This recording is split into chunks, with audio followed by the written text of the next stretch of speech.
Hello, welcome everyone.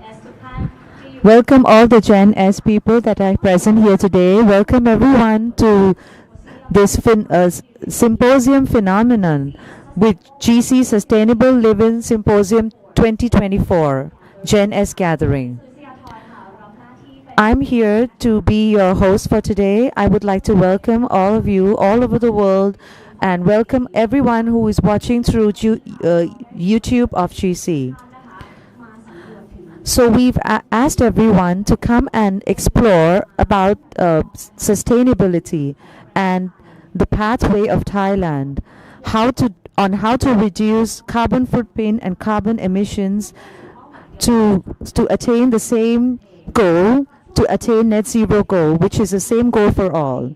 We are here at the exhibition stage of Thailand, and this is the sustainability pathway, and you all are going to witness all the integration that we want to collaborate between the government and the private sectors and different industries within Thailand.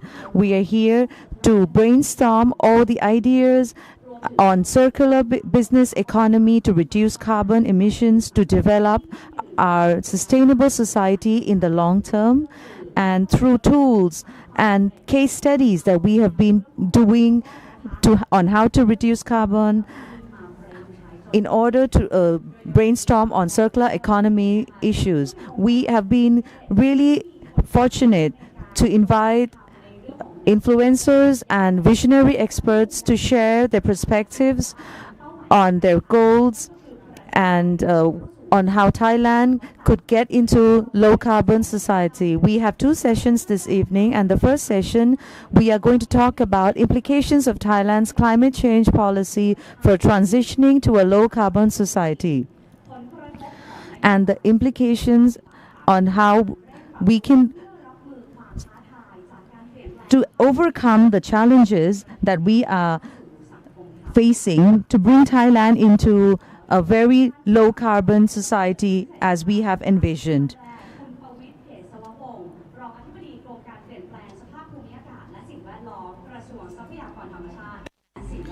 We're having Mr. Prawit, who is a Deputy Director General of Department of Climate Change and Environment, or DCCE.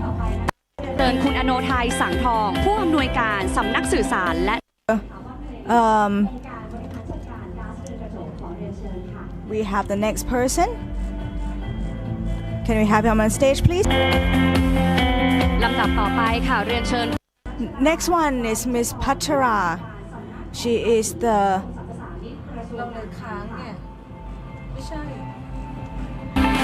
from the Excise Department. ขอเรียนเชิญดร.ชยาจันทวสุรองกรรมการผู้จัดการใหญ่กลยุทธ์ Dr. Chaya Jantawasu from Executive Vice President on Sustainability on the GC.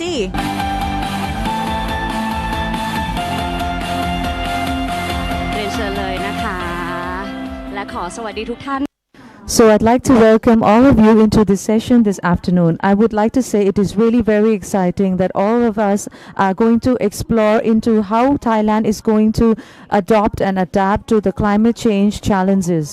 Our world is going through global warming or global boiling, as we say, and we are not going to be able to live in this world. So therefore, we need this Gen S sustainability to collaborate and help our world.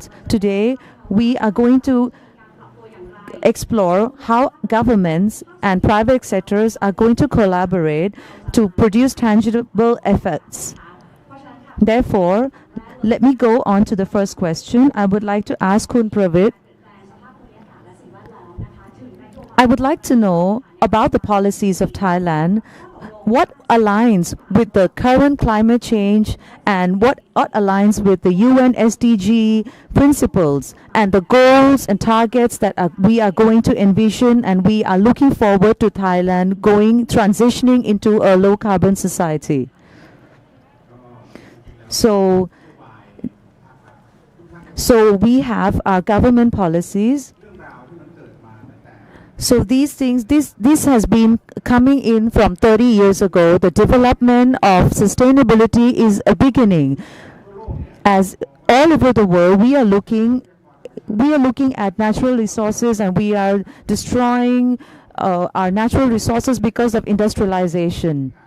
The changes in climate change, or the reduction of different bio factors, these are the reasons now that the whole world is trying to unite and discuss about this. How are we going to help our world, and how are we going to make it more livable and sustainable? And therefore, all the rules and regulation between the countries have been spoken about, and there are many talks going on about this is how we started. It started in 1994. So we would like to discuss about the Convention on Climate Change. How does it happen? What are the plans in the future that we are going to take on? So there were a lot of framework convention on climate change, and for countries that have already been developed. So there are many countries, you need to reduce the greenhouse gas effects. For Thailand, back in the days, we were not even, we did not have a lot of greenhouse gas emissions. So currently, when there is the Paris Agreement in 2016, we were thinking that developed countries, focusing on developed countries itself is not enough. We need to focus on, I'm not going to mention which countries are emitting a lot of greenhouse gas effects.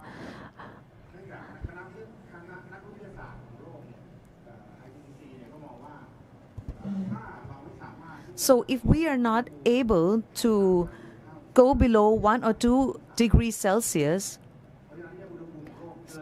if the world goes more than this, it's more hot than this, everything will be a disaster, as we cannot go back to what it was before.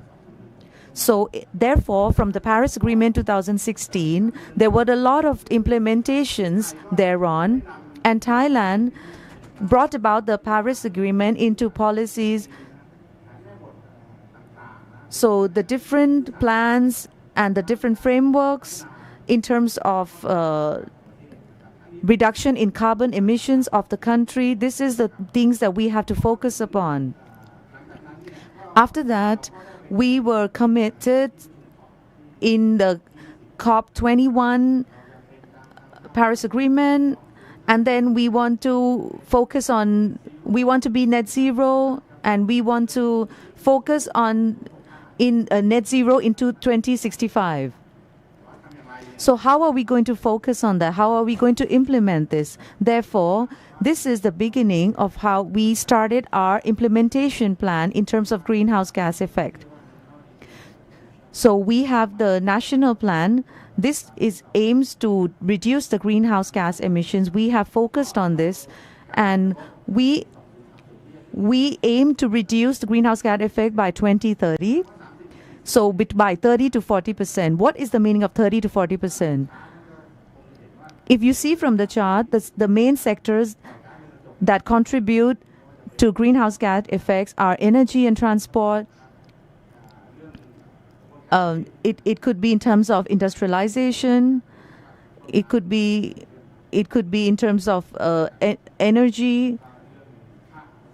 In terms of, it could be agricultural. In terms of livestock and animal farming. So we want to also focus on the waste management. These are the plans that are underway to reduce the greenhouse gas effect by 2030. These implementation plans are now being forwarded into the ministries to consider. So by next week, we are going to see a more potential framework on how this development plan is going to come about. We are going to see how changes are going to be made to, we are going to go for alternative energy such as renewable energy. We want to change on agricultural methods such as in terms of cement. We also want to reduce waste from different industries. So these things these things to drive them. So the Natural Department of Resources here in Thailand, this department is going to help facilitate and monitor how each minister and how each ministry and departments can assist and bring the development plans to implement. These things are going to happen. So you see 30-40% is a high aim to achieve, and within 2030. So this is 2030 to be achieved NDC 1. So 2035 is NDC 3.0. It is very challenging. Why is it challenging? It's because of the past meeting in Dubai. There has been discussions and a report made. We found that from Paris Agreement 2016 that I just reiterated about, the development and the implementation all over the world is not just focused on, just reduction worldwide. It is also how are we going to overcome these challenges. And therefore, this brings us to NDC 3.0, and therefore we need to increase the percentage of reduction in greenhouse gases. So the Department of Climate Change and Environment are in the process to work on NDC 3.0, and we are inviting different relevant organizations to brainstorm and bring about the different policies and how we can achieve and bring it to 60%. All the technology that we have and all the aid from other countries. As I have mentioned before, the NDC 1 report, we have received a lot of help from international peers. So we have achieved 30-40%. This is how we are aiming to achieve our NDC 1 in 30-40% by 2030 to aim for net zero. But these things, having said all of this, I would like to say that Thailand is a developing country, and to adapt to change within the country with our own strengths without receiving help from international peers is going to be impossible. To reduce or adapt or change greenhouse gas emissions, this will require a really high budget.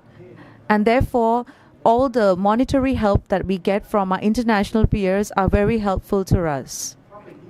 This is how we reached into COP29. The COP29 is going to talk about all the monetary issues, $100,000 million that are going to be put into this project. However, we are not able to yet achieve this goal. And therefore, there is a lot of talks going on. What next? So we are going to go on for new collective quantifiable goals on climate change, and we are going to look into $1 trillion. And we are going to collaborate this collective money, and we are going to adapt with the climate change, and there is going to be funds developed for this particular project as well to help with all the natural disasters happening worldwide. And even Thailand, we have received monetary assistance as well. So this is what we are going to discuss about, and how are we going to collect this money, how are we going to receive this money, and how we going to use this money in Thailand. And we would like to talk about how are we going to increase our goal and in terms of reduction of greenhouse gas effects, and for developing countries and developed countries, how are they going to align and exchange of their implementation strategies. How are we going to do that? As we all know, to reduce greenhouse gas emissions, it is also a lot to do with trading and the different things that are going on.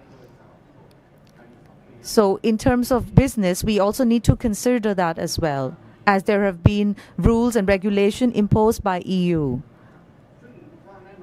So therefore, the policies are quite clear. We need to we need to focus on the 2065, where we are aiming for net zero. We are going to change and adapt and transition, so we could focus on achieving this aim of net zero. Once we have our policies, and the next thing is the Climate Change Environment Act. We need to focus that, so it could drive the mechanisms to go in the same route, such as we need to work on the carbon tax and the rights to emit carbon credits policy that have been issued. These things are already implemented in the Climate Change and Environment Act. There has been a lot of discussions going on in the past week as well. There have been private organizations and public organizations. We have been talking about the carbon credit as well. So for us, we are open to receiving all the comments and all the suggestions. So this act is also it is also going to allow and facilitate and see the balance between the industries that emit carbon.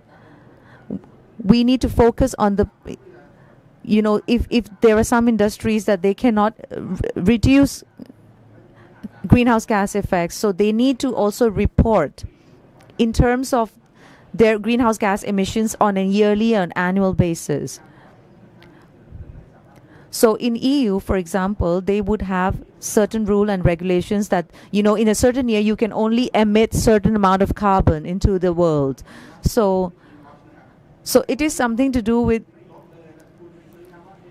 so it is just a balance between whether you can, reduce your greenhouse gas emissions or not. If you need to reduce first, you need to have maximum trial in this. You need to try your best, and this is the heart and the core. So we need to also issue laws and create some laws in terms of carbon credit.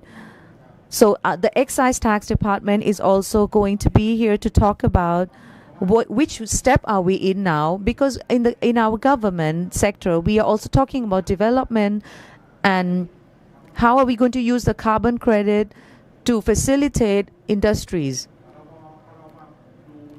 If we talk about greenhouse gas effects, in reality that we cannot overlook these things. We need to focus on how we can adapt, and we need to focus on the implication that this climate change has on us, on how so the private sector and the public sector need to collaborate and work together. There are funds that need to be discussed. These funds are going to be here to support everything that is activity related to do with climate change and environment in terms of reducing greenhouse gas emissions, or some industries have more ability to reduce the greenhouse gas effects, So the government also may aid in this, and we could also provide funds, or we could also mitigate the effects of greenhouse gas effects. And this act, so the directors involved in making this act, we are trying to summarize, and we are going to propose this to the ministers, and they are going to come over and talk about it and summarize this. We have aimed that we are going to have this, within 2 years, we are going to make this possible. This is the beginning and the preliminary stage, but we are going to focus on this. So thank you very much.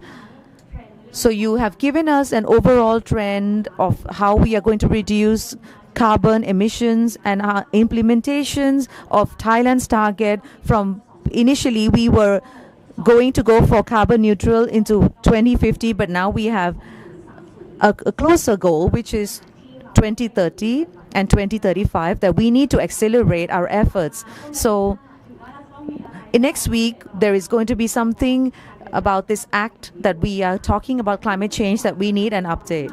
And now we are moving on to another organization that in terms of dealing with greenhouse gas emissions, how we are going to tackle the climate change and environment and the transition of Thailand to move into a low carbon society. What are the projects and the framework, the mechanisms about carbon credit that is going to be implemented? ก่อนที่เราจะ Before we start and before we tackle this issue, let's adjust our understanding where the source comes from, where the background, the heart of it, to help reduce the carbon emission is that this is the volume of the greenhouse effects, or what we call as a carbon budget. What is carbon budget? The co-join on the DCCE partner with other organizations. They've done the data collection that before 1850 to 2020 all over the globe we have over 2,500 GTCO, and in comparison we have 2 times 10. If we have the goal to control the temperature of by 1.5, we have to reduce carbon emission to 400 to 500 gigaton or equivalent. In comparison all over the globe, and then we divide by the number or the volume of eco emission that we can produce, that is not going to be add up to the world temperature in total. Well, that could be possible if we take a look at the website that we collect real-time data. That data would show that on a climate clock, they only have 4 years and 277 days. If we continue to, produce carbon emission, our temperature is going to rise more than 1.5 degrees per year. Anyway, so when the temperature rises, there's a lot of effects, and you must see these effects already. This is all over the news. Well, speaking of the greenhouse effects, it's something that we cannot see. But how do we make this? How can we be able to evaluate or to measure? What are the metrics? Can we measure the volume of the decrease or increase? We have to build credibility with the greenhouse effect. This is why we have the MRV. The MRV is the measurement, reporting, and verification. This is directly linked to what we do at the TGO. The TGO has the authority to measure, report, and verification. We call this carbon footprint. So if we say any other activity that you would calculate and the TGO, we can collect the data. This is carbon credit. Carbon footprint and carbon credit are 2 different words, and some people are still confused between the two. The footprint is when you release emission, any activity, when you commute to work or you eat food or you consume electricity. This is your carbon footprint. But if we help reducing the greenhouse, for example, if you segregate waste or you recycle or you travel by public transport or you eat food without food waste or you grow trees, and that's going to help reduce the carbon credit.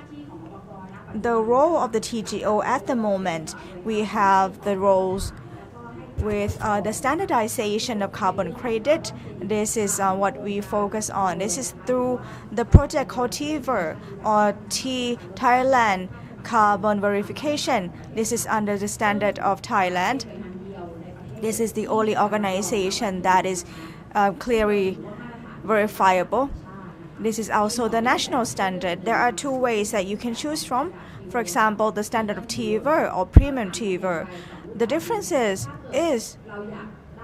if you want the carbon credit that is high quality and you want to sell outside Thailand, please do the premium TVER. If you want to do anything simple that also can just sell domestically, you just focus on the TVER.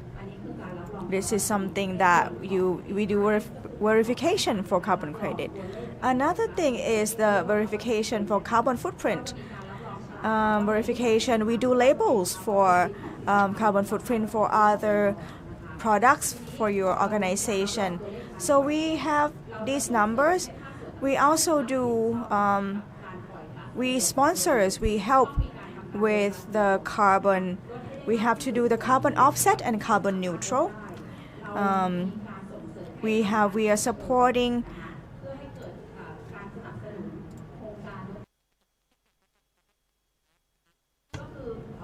we also do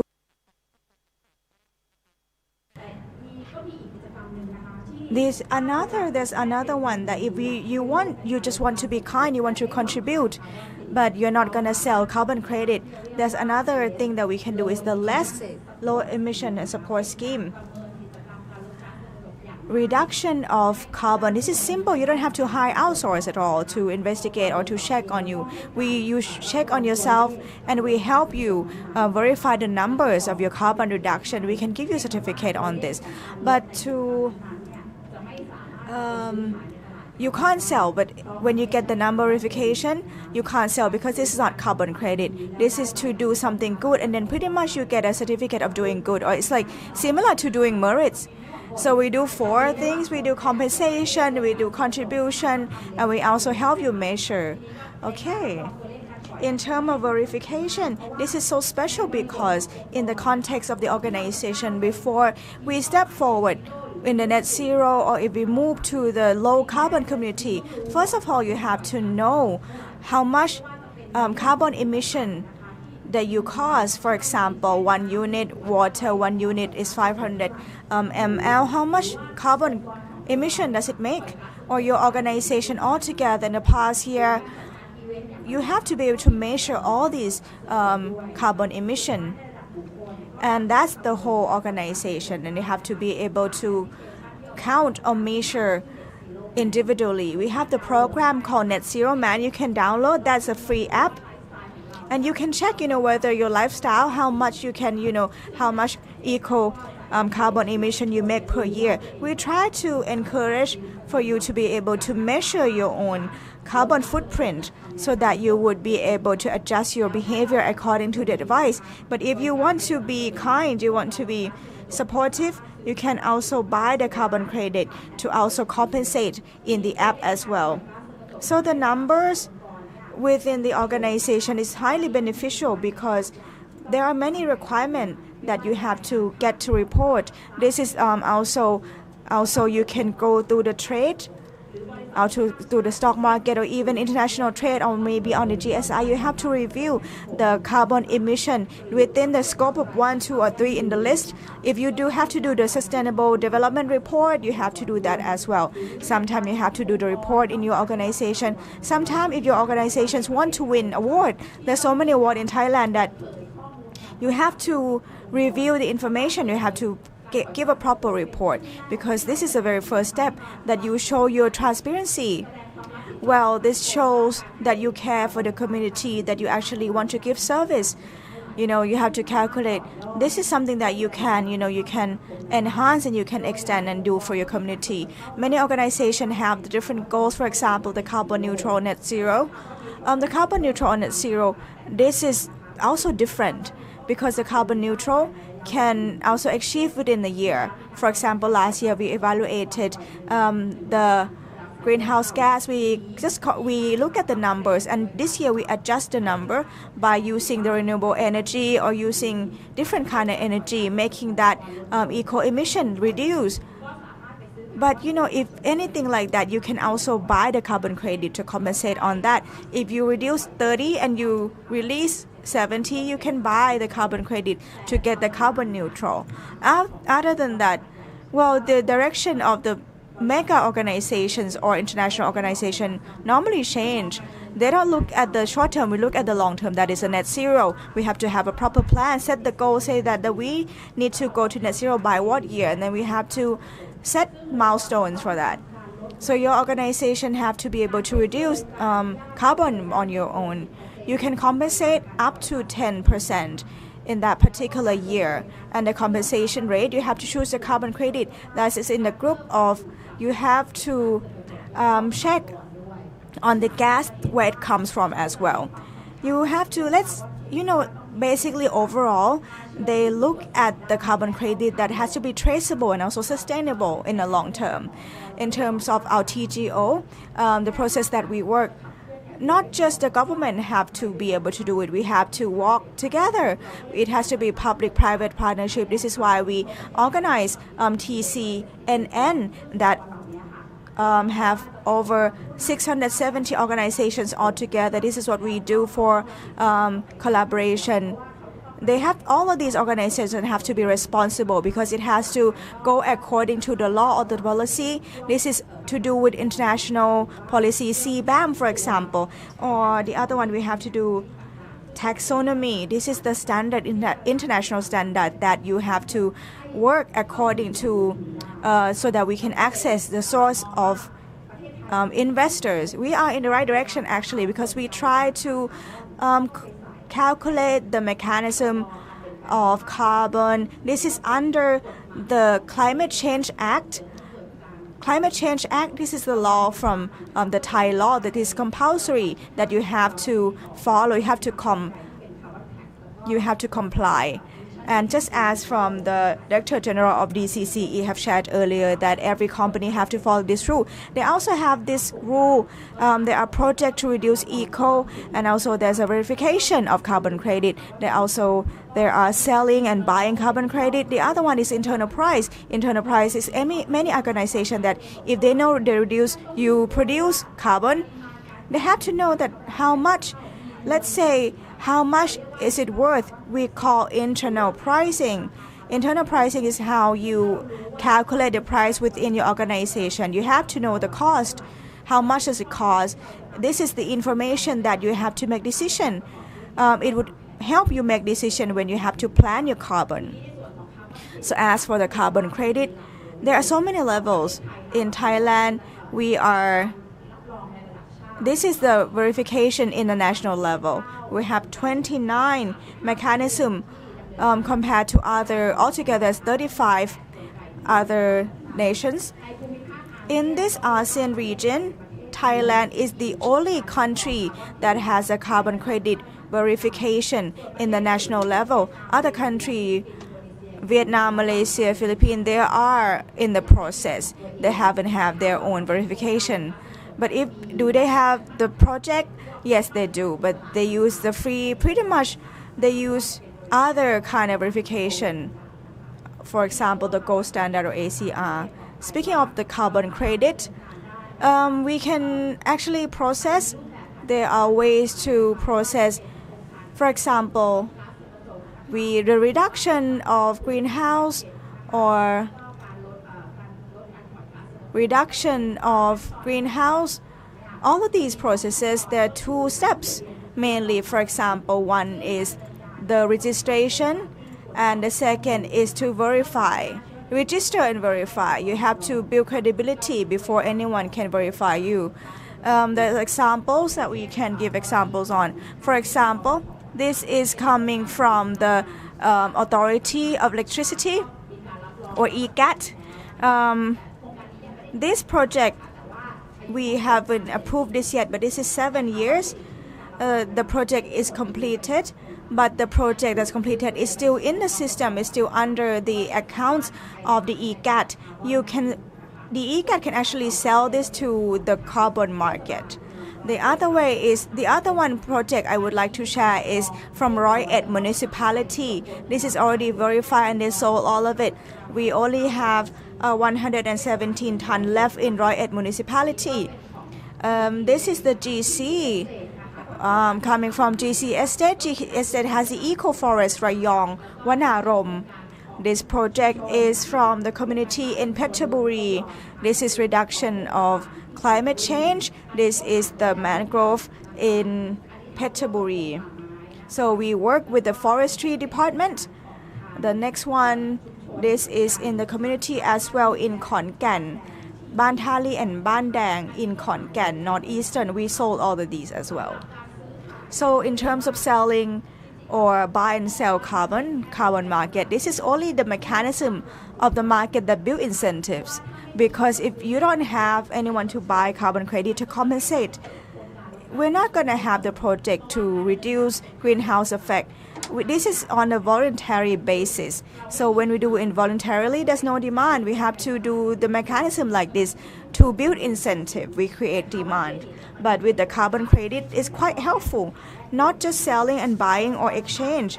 Some organization, you just do it, but you don't want to sell it, that's fine too. You use in the report. You can use for transparency for your organization. This is the example of the statistic of buying and selling. We start doing this from 2016. The overall, the number, there are so many, you can check on the numbers on each year. Altogether, the volume is higher than 300 million Thai baht. So we have more carbon credit, but the volume is almost 700,000. Looking at the into the market, it's always the mega organization that want to aim for the community responsibility. We are quite alert in this. They're quite aware now. Normally, let's say big events like Olympic, they buy carbon credit to compensate on this because they want to take part in terms of greenhouse reduction. What about the international market? They always discuss with the environment issues. They're always concerned about this.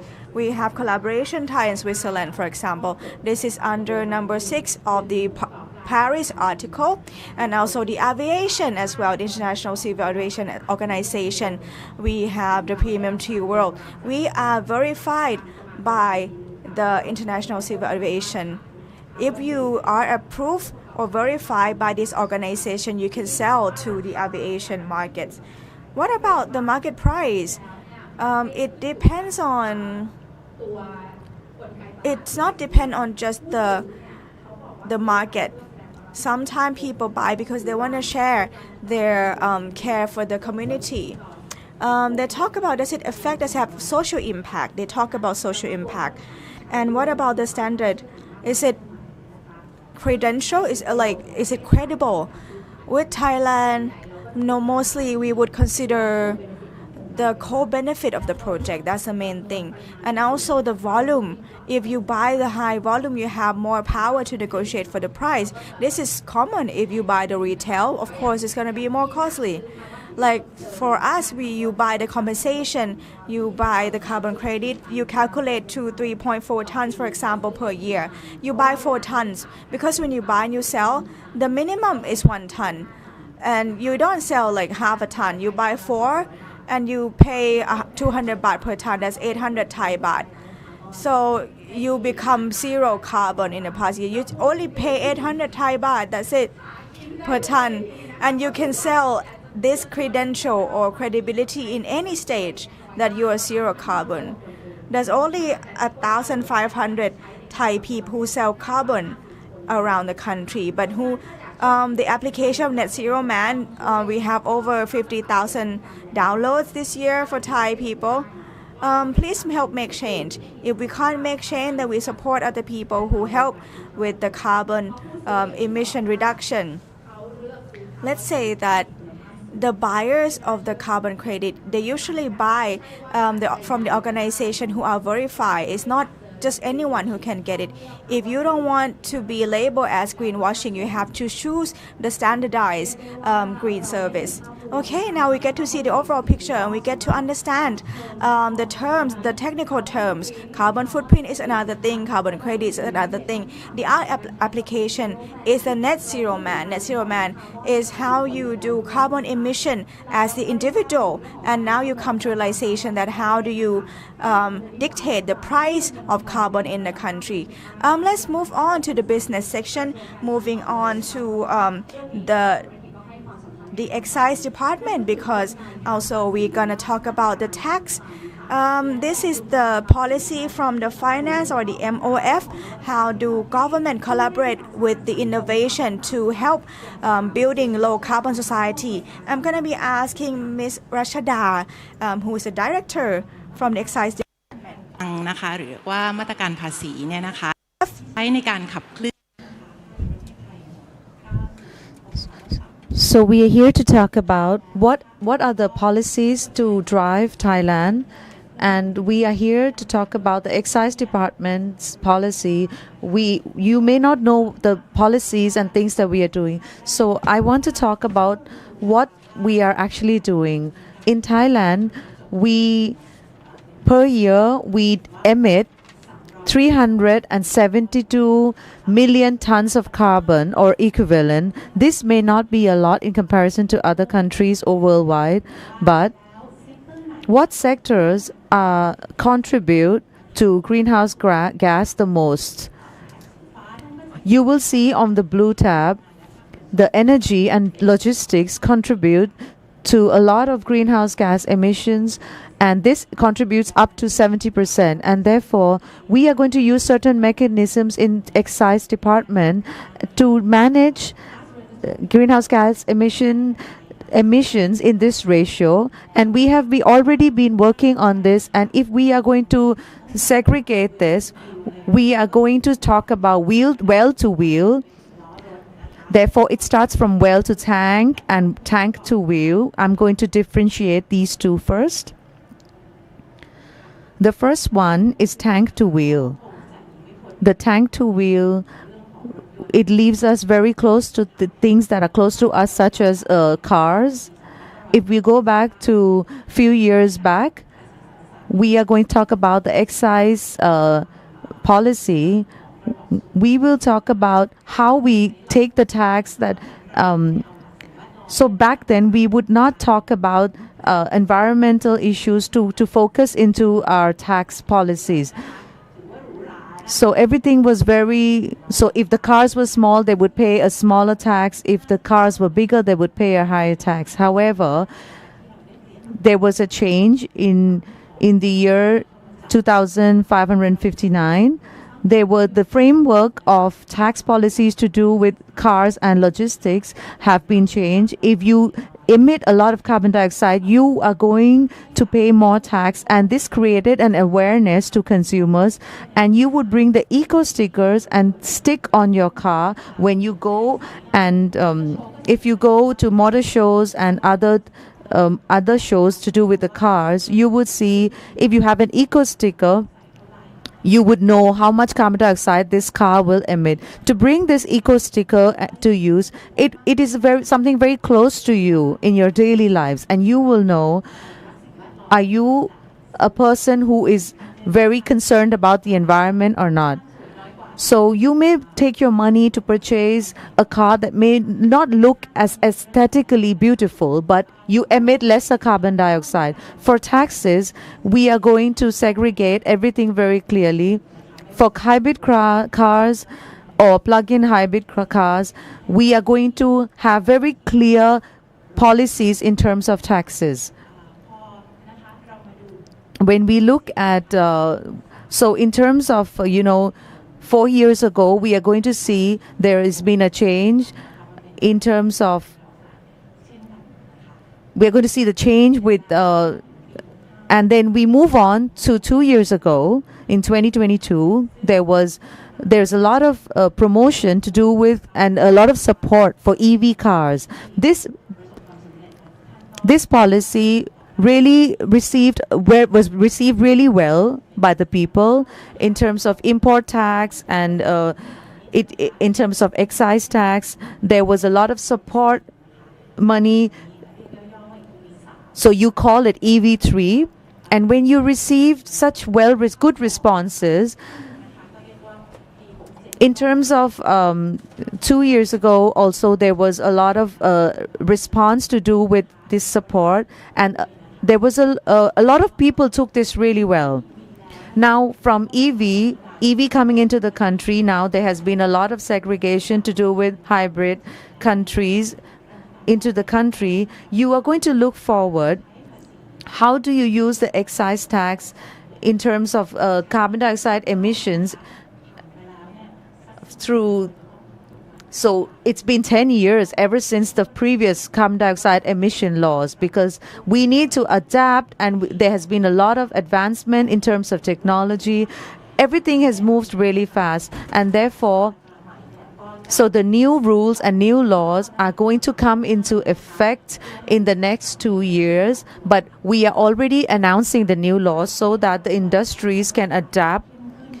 There are more stringent laws and more stricter rules. So if these cars are going to emit more carbon dioxide, you are going to pay more taxes. If you want to pay less taxes, you need to emit less carbon dioxide. So we have the 2 years and we have another 2 years. Every 2 years, we are going to, change the excise tax from 1% to 2% every 2 years. There's going to be segregation in terms of taxes about hybrid and plug-in hybrid. There are going to be differentiation in terms of hybrid cars. They could be, higher because there is a lot of emissions of carbon dioxide. There is more emissions of carbon dioxide, and there is a lot of support for people to use EV cars, and also there is a lot of support. Everybody, we want to support you to use EV. This is all to do with tank to wheel and cars and logistics. Now we are moving on to wheel to tank or well to tank. This is to do with oil, petroleum, and all the products to do with petroleum. We are promoting to use biodiesel in terms of fossils. So if you use biodiesel, your taxes are going to be lower. If you see from this chart, so you will see B7, B10, B20. You're going to see benzene, E10, E20, E85 as well. So we are really supporting and promoting this so that, there's a lot of usage in terms of biodiesel, or in terms of, we want to promote the word renewable diesel. We want to bring palm oil and that goes into petrochemical processes and let them be good enough renewable diesel energy. So all of this, to recap all of this in the past, all the policies to do with tax of well to wheel.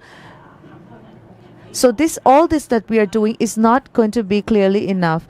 As the facilitators have already spoken about our goal of our country, the goal is not just to be this. There has been a lot of speculation and laws, and our promise to other countries that we are going to achieve and attain net zero by 2065, and closer to that would be the NDC goal by 2030. And therefore, we are going to reduce greenhouse gas emissions by 30 to 40%, and we are going to see the different acts that has already been spoken about. These acts, in terms of adaptation and climate change, there has been emission trading systems that have been whatever the mechanisms that Thailand need to use to manage and reduce the greenhouse gas emissions within the country. So the mandatory ones are going to be, in terms of carbon trading system, is going to be mandatory, and this carbon tax is also going to be one of the things that, however, the ones that are voluntarily done could be the carbon credit that has been mentioned earlier. We are going to take certain time to implement this and to make this mandatory, and these tools are going to be more tangible and more visible to the population.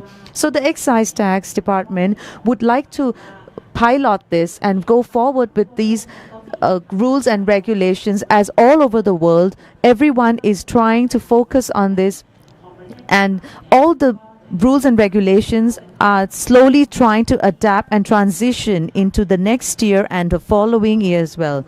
So our excise department, we also think that we need to use whatever the excise department tax rules and pilot this project first. So what we do is,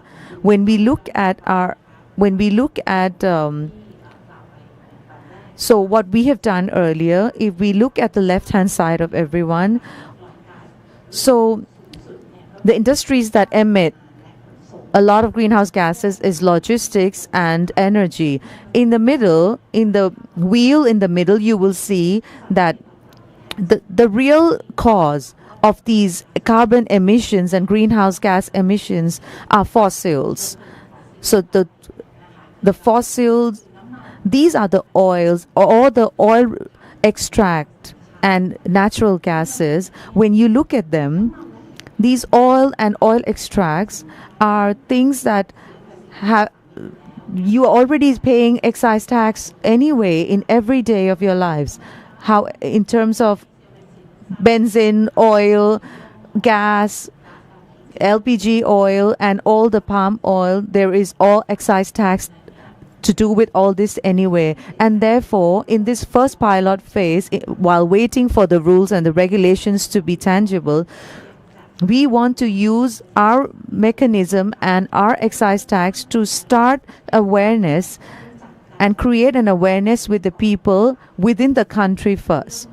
By using excise tax policies, and how are we going to implement this within our daily lives?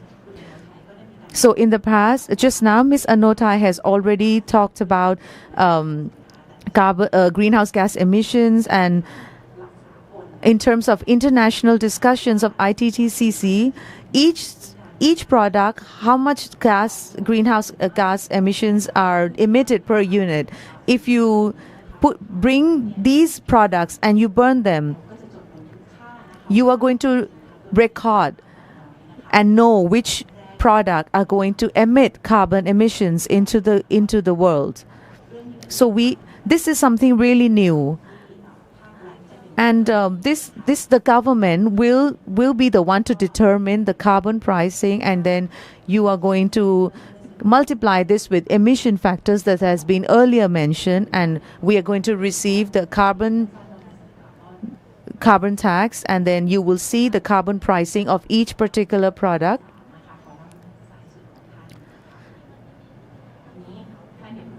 Now, don't be astonished that we are going to increase taxes. Don't be astonished that we are going to put a lot of taxes and the prices are going to increase in terms of diesel or benzene. This is not the case at all. Like I told you earlier, we are going to use the first phase to create an awareness to the population and the general public and the industries, and therefore the policies that the excise department have raised, we are still waiting. The ministries are still waiting, and I want you all to follow on the news on how we are going to go forward and progress towards changing these kind of mechanisms. Right now, the excise tax, we are going to it's going to be for diesel B5 is going to be 5.99 baht per liter, but the laws are going to be changed, and this will just show that the excise tax will just increase in terms of taxes only, the excise tax only. So in terms of LPG and other gases as well, there will be a differentiation, and you will know there will be more clarity in terms of how excise taxes are applied. So you may be still wondering, and well, how is the population going to know about this? How as me as a consumer going to make certain changes in our lives? So this is something that the excise tax department has to work with all the government sectors and other stakeholders, both for the consumer side. And so you are going to go to the petrol station, and you may be able to see how much carbon pricing. So you're going to use this, and you can calculate. You can know where the investment is, your funds. Yeah, there is also the investment related to this, and you are going to go and work on this. You will know every time that you go and fill the petrol. So in the beginning, I just want to reiterate this. So now we are going towards inspiration. So let's go to the business sector of it all. In terms of, we've just spoken about the carbon tax. It definitely is going to fall upon the business sector of Thailand. Now we are going to talk about the challenges of how are we going to adapt to align with the world policies and the basic policies that we are looking at. How are businesses going to adapt to move towards low carbon society effectively? Thank you. So actually, let me talk a little to you, share a bit. Well, we listen to the government sectors already of this DCCE and also TGO and also the excise department. I'm glad, that Thailand have the tools to put at least the framework to do the report. And so I really have to share that the theme is sustainable. Sustainable is not difficult. This is our theme, but when you say not difficult, it's not easy either. When we hear, all the three speakers, they mention we release so much carbon emission. We never, this number of carbon emission never decrease. But the only thing, like during the COVID time, the number it decreased a little bit. So this is what's happening so far. It increased every year. But globally, the carbon emission is about 50,000 tons per year. This is every single year. It has been on the stats. You can calculate. This is a lot. This is handful. If we can calculate 370 tons per year, that's less than 1% of the global. In the whole perspective, in comparison to other nations, it's not a lot. But we are in our region, in a tropical zone like us, compared to, we're actually in the top 10 compared to other countries in the same zone. The climate change, the flood, anything like that, we face a lot of disasters. It could be really serious, deadly serious compared to other countries. Well, we have to collaborate, we have to be clear. And this is something that is not just for one single organization. We have to hold hands. And in Thailand, we can't do it on our own. We have to have every nations. We have to have everyone on the boat because, let's say, the one who released highest carbon is not us. But how do we think about this? How do we tackle? This is the transition. How do we adjust and transform to the new era? Do you think we're too fast? I think we could be slow. We have just 4 years left, actually. We want this to end in our generation, but it's not going to end easily. We have to pass on to the new generation, actually. Thailand, you have the app, right? We have the Net Zero Man. I haven't used it before. If you know how to use it, let me know, All together, calculatively per year, we release the emission 370 tons per year, and we have about 70 million people. 1 year per head per person, that's about 5 tons per person per year. That's 5,000 kilos per year. Calculatively, you can look at the chart and you can see if we help each other 7 days a week, let's suppose if you stay at home and you turn on the aircon, you don't turn on the aircon for 3 days. Can you do it or not? It's difficult. This is not easy. Well, this is quite challenging. If we use energy from us waking up until we sleep at night, we can warm things up in a microwave, and of course that's another way of heat, and you use everything with energy, electricity, every steps of your life that consume energy. Question is, how do we not contribute to eco-emission? This is going back to the ancient era. That's impossible. If we set the net zero with the Paris Agreement, do we have the direction for transition? Yes, we have the direction. We have quite a high cost to do it. For us to be able to do it, we have to have some conditions. We need external fundings from the outsource. Who's going to invest on us then? There could be some people who invest on it. maybe a billion or some developed country that would, help pay for the developing country. Everybody asks for the budget of 100 billion. That's a lot. We have to rely on our own ability. 100 billion, how much is that? It has to be clean energy. That's $1 trillion per year. Where does the money come from? We discuss in the COP every year, climate finance, who's going to be paying for this and that. This is one thing this is a question. It's a huge question to raise. Developing country, who's going to be helping us? And let me share that the energy that we do around the world, we use fuel, gas, natural gas. European countries or the US or China, they have nuclear part of it. And then we use it, we call it energy mix.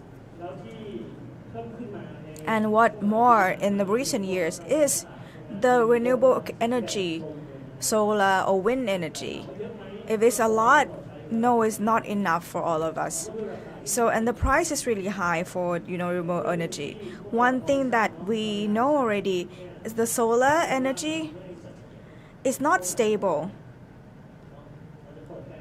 If we want to turn on the aircon all day at night, you can't do that, for renewable energy. There are ways to do it. You have to install the battery. It's a lot of cost. It's really high cost. Looking at the price of the gas bill, for example, electricity bills will be really high. If you want to do the solar everywhere, that's impossible. What about the fossil? Fossil's going to be with us for a while? No, yes, I think so. This is the big picture for Thailand. We are quite fortunate that we have natural resources in Thailand. We have natural gas around the country, and that is date back to 30-40 years ago. 80% of what we use in Thailand is all from natural gas, and the rest of it coming from other sources. It's not a lot that contribute. We're lucky because natural gas is pretty much clean compared to the coal and also other sources. We are quite fortunate, but is it enough? Not really. What we have in the Thai Gulf is kind of going down right now. We need to import the natural gas from our neighboring country. There's a number of it. Do we have this energy security? Is it enough? Not really. So let's suppose our neighboring countries have the problem that they have to turn off the valve and the whole southern region will be gone. The lights will be off. And we don't have any more alternative because we don't have nuclear. We don't have any alternative energy. We have to rely on the resources within the country. But the way that we discuss it, we have, of course, everybody needs energy. We have to use for the alternatives that we try to be as clean as possible. We have the natural gas around the world. People say that natural gas is a transitional fuel. That that we replace the coal when use natural gas because it's cleaner than any others. And some of it could be better because we can use renewable energy as well. We are discussing more on the nuclear energy. There's more installation of nuclear power plant around because you can calculate. That's another carbon calculation. This is something that I need to share, that we have to think the structure of the power or energy in Thailand. I heard that we have the mechanism of carbon tax, carbon credit, and this is all good. However, we have to look at the structure and the cost, because this is all in our pockets. Whatever you call it, you pay tax and then you have to spend some on it as well. We have to balance out whether you want how to balance our own pocket. The thing that we have to do in Thailand is that we talk about carbon credit. Mostly that comes from what we mentioned earlier. If you grow trees or forests, you earn carbon credit. If you do carbon emission by 30 million tons, we need more green spaces and we need more 350 million right around Thailand. Do we have that enough space? No, we don't have that much space. And the trees can't absorb all of these carbon emissions. We need technologies. What technologies do we have? You have to take a look at the report. Please read the report. And this is just a concept. It's a sketch concept. We call the carbon capture the storage. In theory, when you release the emission, we have to collect carbon credit. That doesn't sound high tech, does it? And also really high cost, because we have to do the pressure underground. That's a lot of cost. And in the model that you see, there's technology around in this venue, but every technology comes with great cost, and that's additional add on top of the energy cost as well. If you want to, release any emission, we just keep it underground, press it underground. This is what Thailand have to do. Planting trees or building green spaces is not enough. Other countries have the CCS.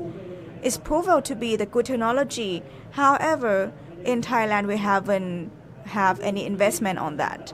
This is something that we have to think about, that when it comes to CCS. For looking forward for the future, if we don't use fossil, that is carbon, we use fuel or any other alternative fuel that's not carbon, could be nitrogen and hydrogen. That's really expensive. That's super costly, more than any other fuel that we have in our country. And there is no other technology that we use. For example, we drive, there's no EV cars, and our EV doesn't come from renewable. It's come from any power plant. Does it help carbon emission? No, because we don't release on the road. We release that in the power plant, and the net carbon is pretty much the same, right? But using hydrogen, there's no hydrogen cars around, and there's no hydrogen gas station. No. It's going to be some time, for many years from now, to be able to come to that point, to the new transition to the new energy. But do we have hope? Yes. Other countries start doing it already. On the left-hand side, you see that there's a CCS that other countries have already invested. This is during the development. This is over 300 location that has been changing in advanced and early development. In Thailand, we don't have that many points to do that. We haven't gone to that phase yet. In terms of hydrogen, we get supports from supporting of development of hydrogen, so that hydrogen cost will be lower. You see the dots in the map. People start doing it now, but as I mentioned, it's 5 times more expensive. And that could be maybe more than 10 years from now, a decade from now, then the price would be more affordable. So in the future, do we have the hope? Yes, but we have to give it a time. And so I want to say that all of us, now everything we do is carbon. We breathe in, we exhale carbon. Everyone produces carbon. If you want to measure yourself, all of it, now we get a lot of carbon. We are living in this society that is, we do carbon emission, but how do we have a smooth transition? We hope that technologies will be better and cheaper in the future. We hope that we have the CCS for the future. We have hydrogen as alternatives. And what we use right now, per 14 kilos per day, we hope to reduce by half, and the rest of it you can keep it underneath the ground. We could be net zero. This is what we hope, right? And so it could take some time. Thank you. So I think that for the GC and also the PTT have the same goal, to have the policy and also to have the strategies to align with all these policies. Okay, let's moving on to the round 2. I think everybody here might already have some questions in mind or any recommendations. Hold on for a second before we go to the next session for the Q&A. I would like to ask each one of you to share the success factors to all of us. How do we go to low carbon society? So, starting from Kun Pravit, so the success factor, if you look at in terms of from the government sector, what we cannot miss is collaboration. And easily I can say that the different stakeholders, the civil society, the government, the private sector, we 3 pillars are if we collaborate, we could always aim for sustainable and sustainability. And sustainable, the word isn't difficult. It all depends on us. And therefore, the different frameworks and policies that have been implemented and garnered by the government it depends on it all depends on all of our collaboration, and this integration will create a balance for every party that I have mentioned. So if the government is going to give importance to the private sector, some may say that, sometimes there could be a higher tax. Okay, what about the private sector? But these things need to be driven together in collectively, and we need to work together. So the civil society as well. So everybody is going to be supported, and from our side, from the government side, all the measures and the knowledge, the policy and the plan that we are going to implement on for every sector, these things need to be accelerated, and there has to be adjustment and adaptation. And some people may think that, why are you giving civil society the opportunity and the private sector not an opportunity to? Well, we are giving everyone a chance and a time to adapt, but these things have already occurred. So to survive, we need to adapt to the current times. In future, we don't know what's going to happen. However, we are confident that the things and the policies that we are going to collaboratively do together, these things are going to foster engagement, and the world's climate global boiling, these things, we don't know how it's going to happen in the future, but we don't know what's going to happen in the next 10 years. Are we going to attain the goals that we have set for?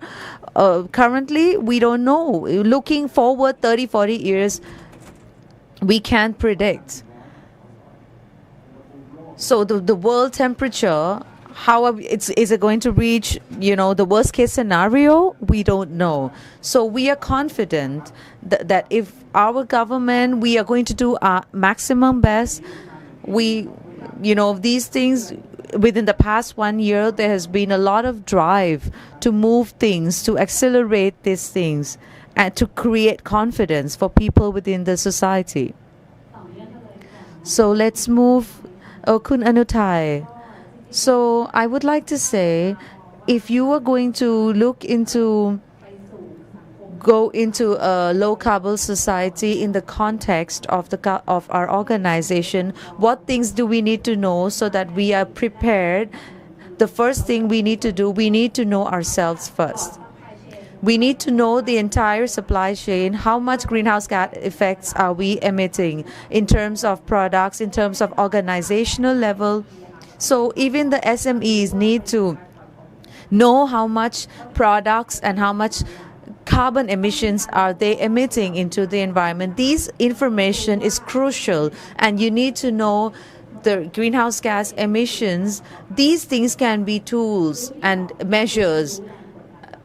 And next, we need to know the peer pressure from external factors. Some people within the supply chain, or an EU, for example, have come up with certain measures and policies. So come up with policies to do with the greenhouse gas effects. In futures, America is also going to come out with certain measures, and to elevate all the implementation in terms of SDGs, we need to have certain investments to reduce certain gas emissions. This is going to, we need to look into further.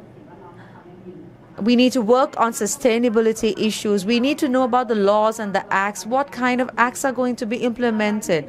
What is going to be mandatory that we need to focus on in terms of laws? We need to focus on, giving information to the public, giving information to the country, to the government. If we do not follow, of course, there will be penalties. And therefore, if you don't want to be left behind, we need to start adapting and implementing from today. And we need to eventually know the country's goal, and we need to know that what act we do, does it align with the country's laws and regulations or not. The country has certain plans to attain net zero by 2065, the goals of 2030, the goals of 2050.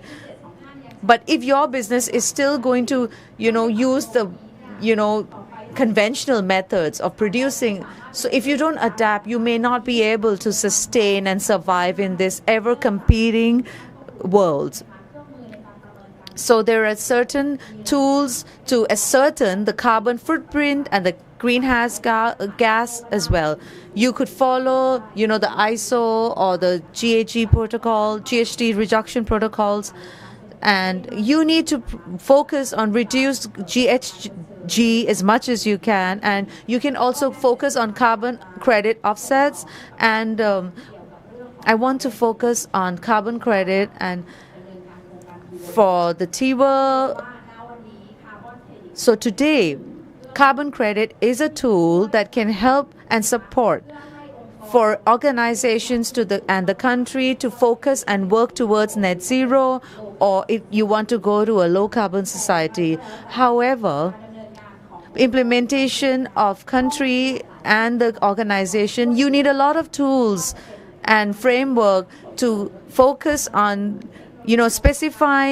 focusing on technological innovations and mandatory rules and regulations. Several tools are needed. So this will focus on reducing greenhouse gas emissions in the future. The carbon credit, in terms of TIWA, I want you to be confident that whoever has purchased this, and focus on this carbon credit, I am confident this is a universally accepted measure, and everyone is giving this, and a lot of, you need to focus on integrity and high quality, and everyone needs to focus on SDG, Sustainable Development Goals, how you are going to support the future, and most importantly, you must avoid double counting. And lastly, carbon credit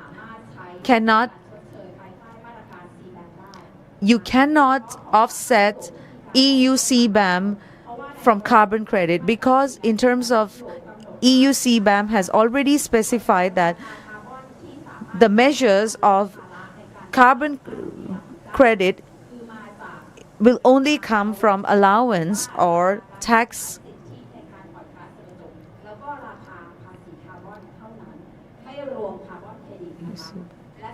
And lastly, if you want to move towards net zero, or you want to move to a low carbon society, carbon credit is necessary to be used. So this is very clear in terms of importance and all the specifications of carbon credit. I would like to leave you with, and lastly, so I want to talk about the excise tax. I don't want every one of you to think that this is like a penalty to you in terms of not doing good or not focusing on environment.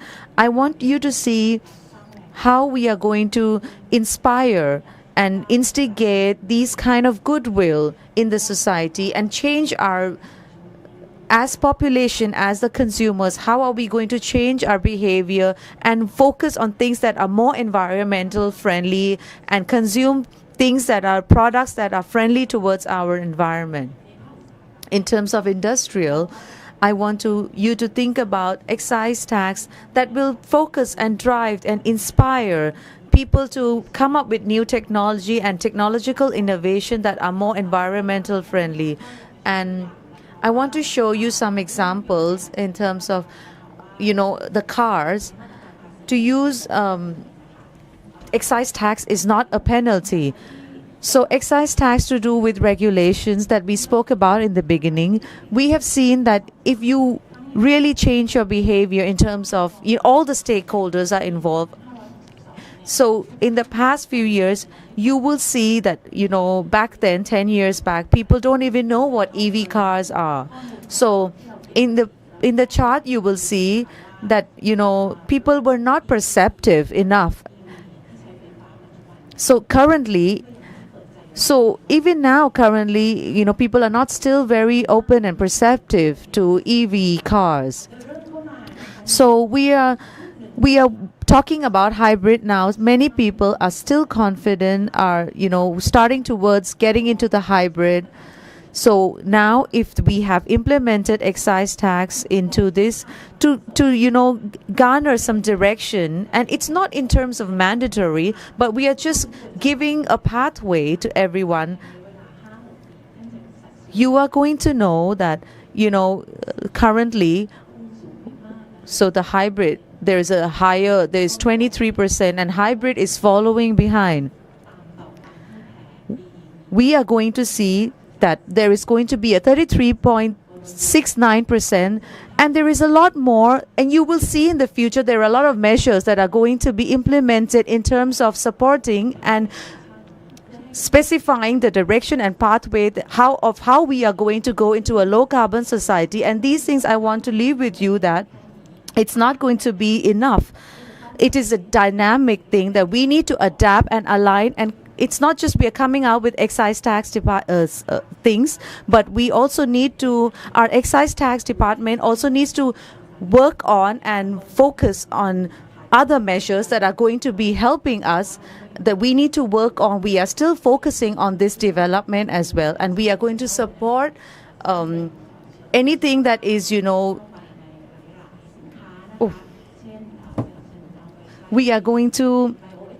we are also supporting bioethanol products and bioplastic. These things are very environmental friendly as well. Or now we are talking about, everyone is giving, sustainable aviation fuel. Everyone is giving a lot of importance to this. So we are putting ethanol into the aviation fuel so that it reduces the carbon emissions. And we are also using, bringing used cooking oil. So the excise tax, we are still, working on this and doing some studies and some research on this. And lastly, I would like to talk about the battery. So, battery are going to have a really important feature in terms of keeping and,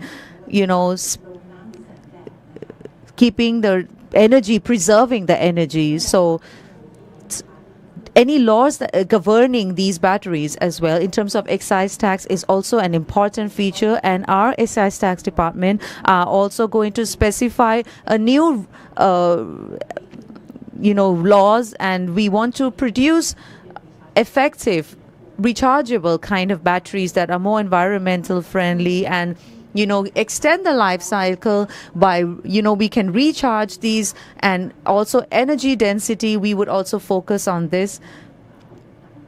So in terms of determining the framework, we would also like to make things that that have low tax but also environmental friendly. I would like to leave with you that most importantly, it is very important to focus on your own behavior. Excise tax is just a little part of it. However, to change your behavior, it's one of the most important things that you can do. You need to be aware and then be adaptable to the changing world. And lastly, so I have heard from all of you. I'm a private, private company representative. So I want just a collaboration from all the parties involved. So for us, at PTT, we are trying to we want to focus on sustainability countrywide. So yeah, we have a lot of sometimes our electricity works, sometimes it doesn't work. In terms of how are we going to transition into low carbon society? We have technology, and we know what is cheap, what is expensive. So this is an example that in terms of technology and cost. So whatever is on negative and you have already given an investment into it, and there in terms of economics you can do it, but whatever is above the curve, it is a cost and it is investment that is increasing. So I want to tell you that you need to do the things that are on the left hand side first. So in terms of technological innovations and expensive technology, there is a lot of competition. If there is good competition, it will be better for us to further on. So for PTT company, we use a lot of climate to drive our business anyway. A lot of companies and industries or worldwide, we are focusing on technological innovations that are effective and efficient and reduce carbon within itself. And secondly, we want collaboration with because we are at the beginning of the supply chain, our peers and our stakeholders. So throughout the supply chain, we want to focus on collaboratively working together. And this session, we're talking about policies. I think Thailand, we are talking about a lot of things in terms of policy, and I really want you to further think about CCS. So we want to see how the basic of it is going to be further on. If we think today in terms of, if you think of the policies today, to implement it, it could take 10 years.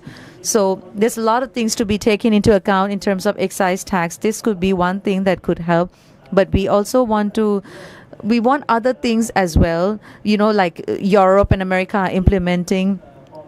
So PTT, the company PTT would like to invite all of us to focus on this, and there's so many laws governing this aspect, and this could be an issue. So if you want to focus on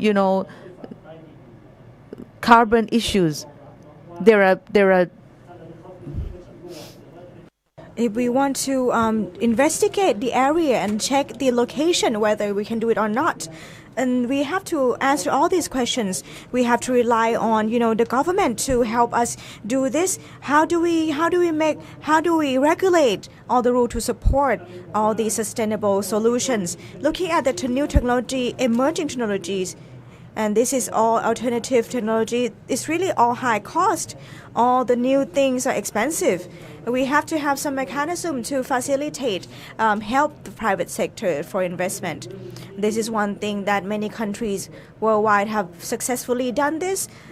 We have to discuss, how do we form, how do we support, how do we find environment to support the investment. Looking at the carbon tax, this is a good beginning.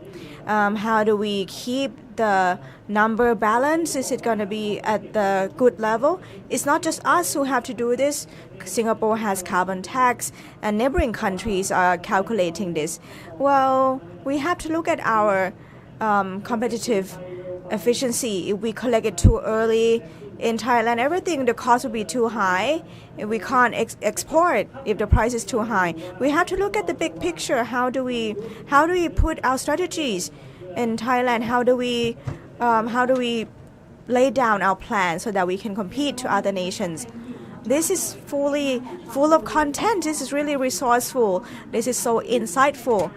So this is something that all this idea would help from all the stakeholders to tackle the changes, moving on to Thailand net zero. And I believe that thank you for the round of applause. I believe that everyone, all the detail would enable us to go forward with our goals.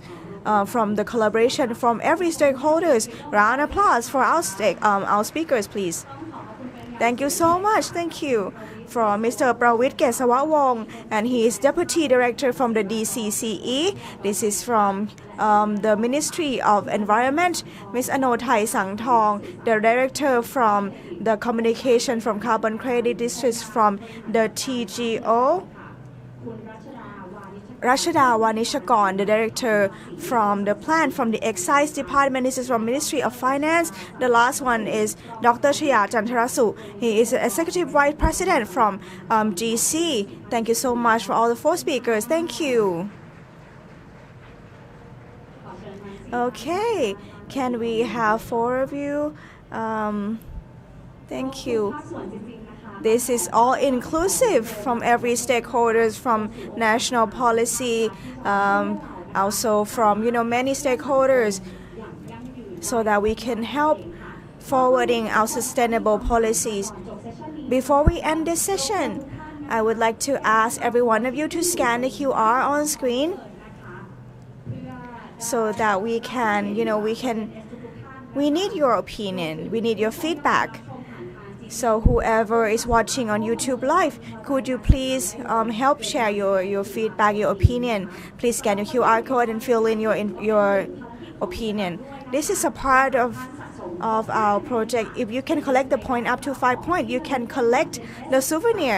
This is the pillow, revised fiber from GC, the recycled fiber from GC. This is produced from the plastic bottles. This is limited edition. If you collect the point by playing games in this symposium, you can collect the pillow for free. Okay, this is a fun game that we play together. You can pick that up just right at the front door. Okay, please scan QR code. และสำหรับ session And the next session, it's really interesting. This is the how collaboration advance bioplastic and circularity and plastic waste solution. How is it gonna be if the private sector have to adapt and do collaboration and create the sustainable products? This is gonna be intense and interesting. If you're interested, please remain on this stage. Please stay tuned.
ค่ะเชื่อว่าทุกท่านพร้อมแล้วนะคะขอสวัสดีคน Gen S ที่อยู่ณที่แห่งนี้อีกสักหนึ่งรอบนะคะเราจะเข้าสู่เซสชั่นต่อไปกันเลยดีกว่าค่ะ I would like to move on. It is a very interesting topic. How collaboration advances bioplastics, circularity, and plastic waste solution.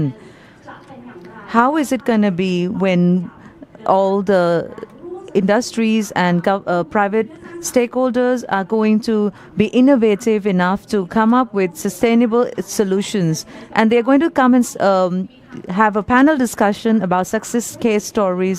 So we're talking about a lot of from the chemical industry, from the food industry, and we would like to welcome our next speaker.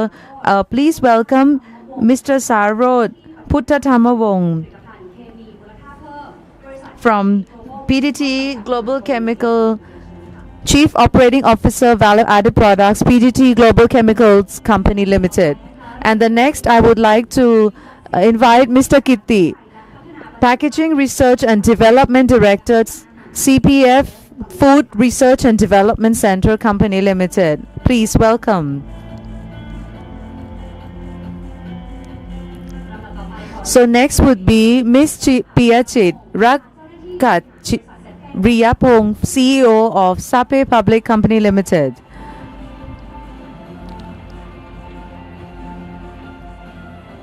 And lastly, I would like to invite Ms. Wanarat Panjan, Head of Operations of Siam Commercial Bank.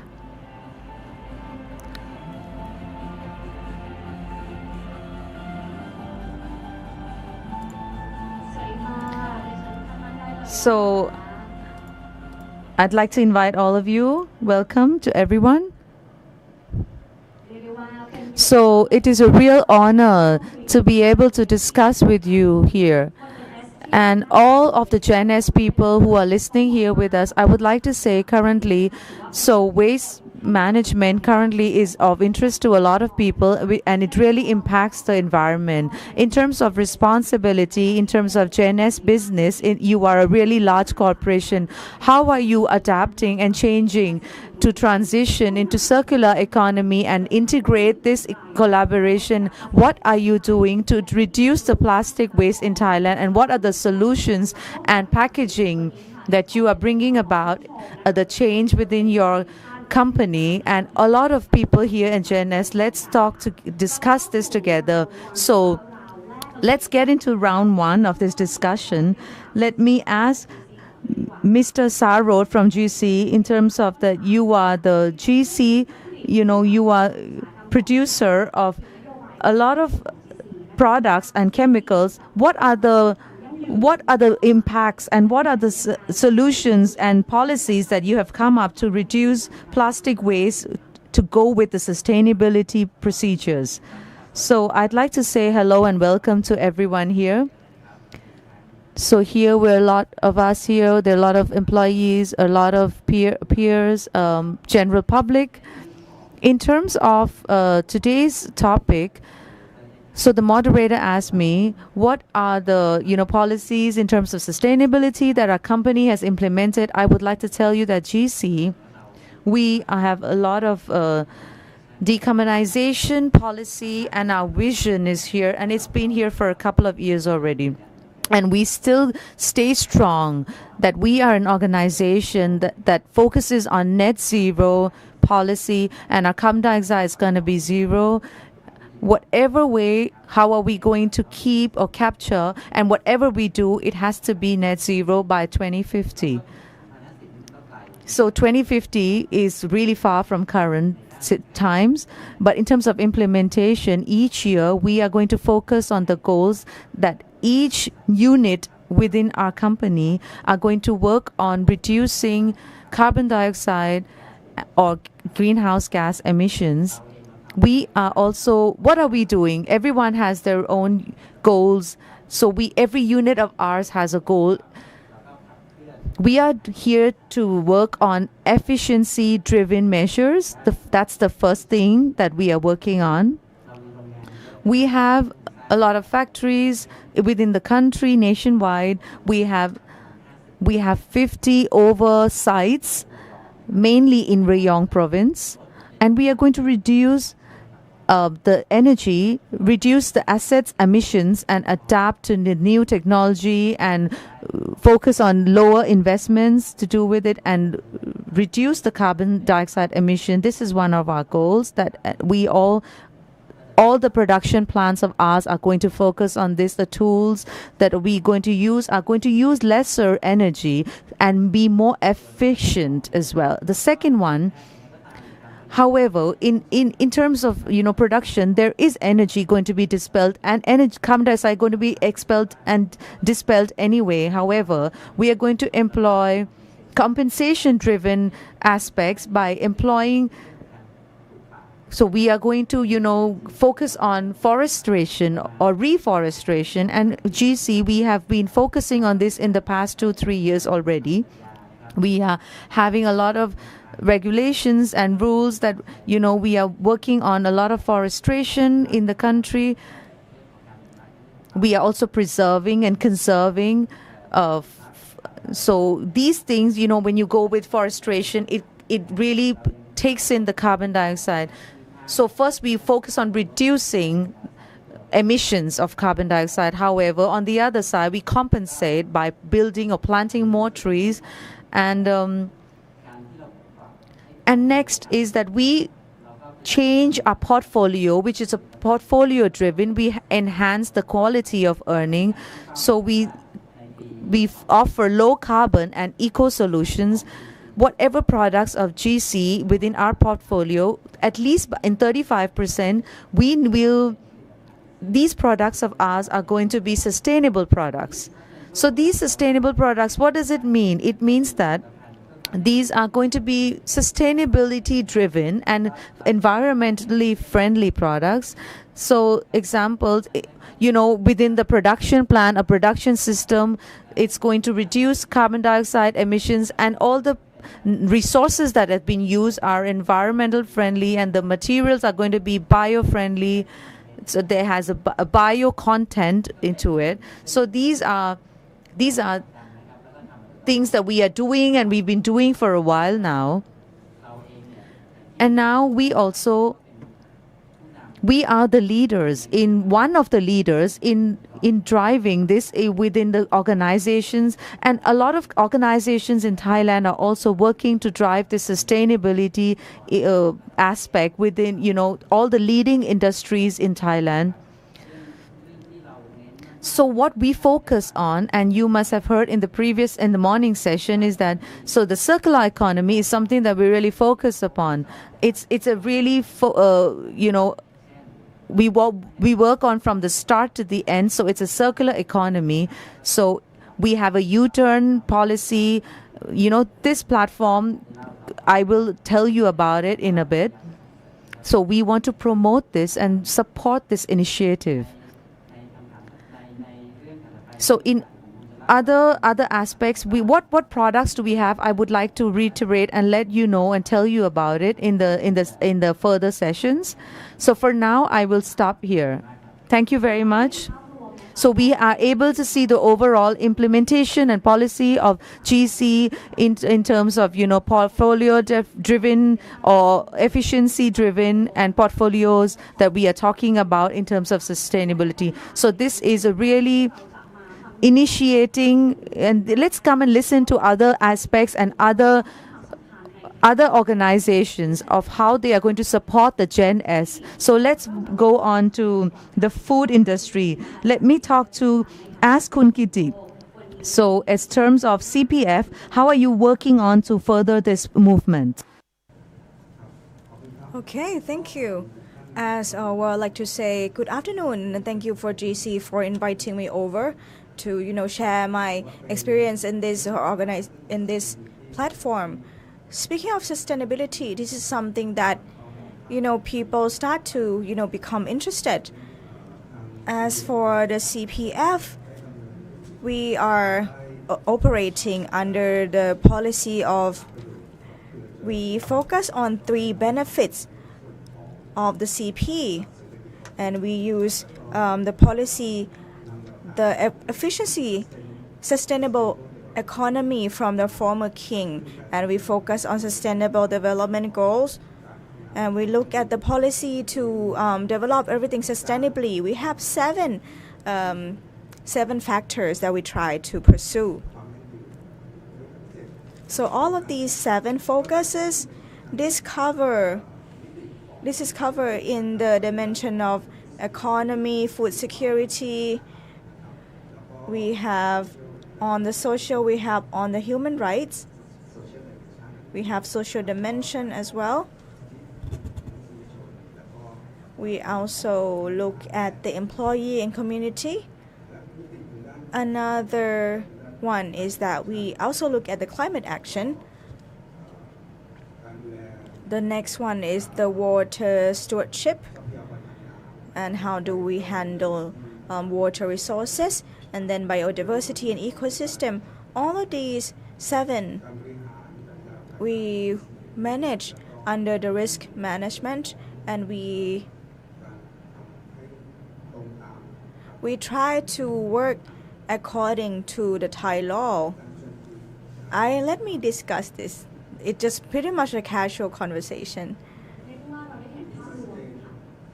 Yep, and this is we also have sustainable packaging policy that we set goals to be 100% of plastic packaging has to be reusable or recyclable, if not compostable.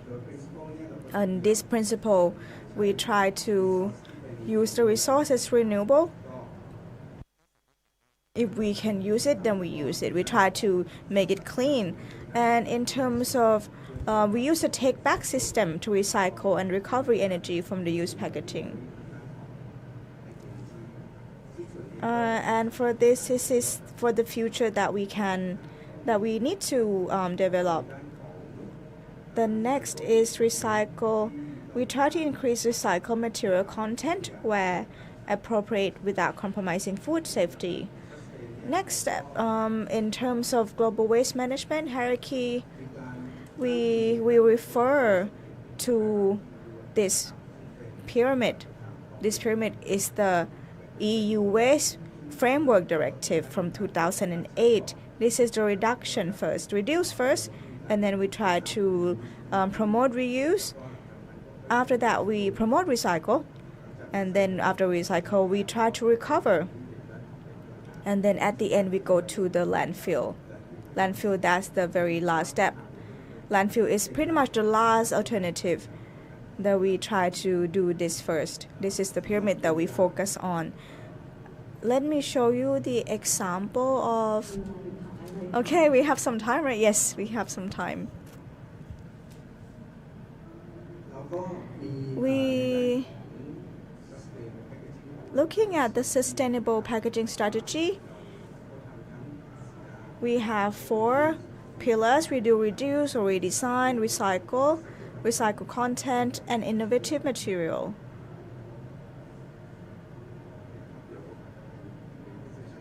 The next session, I'm going to show you some examples. Okay, sure.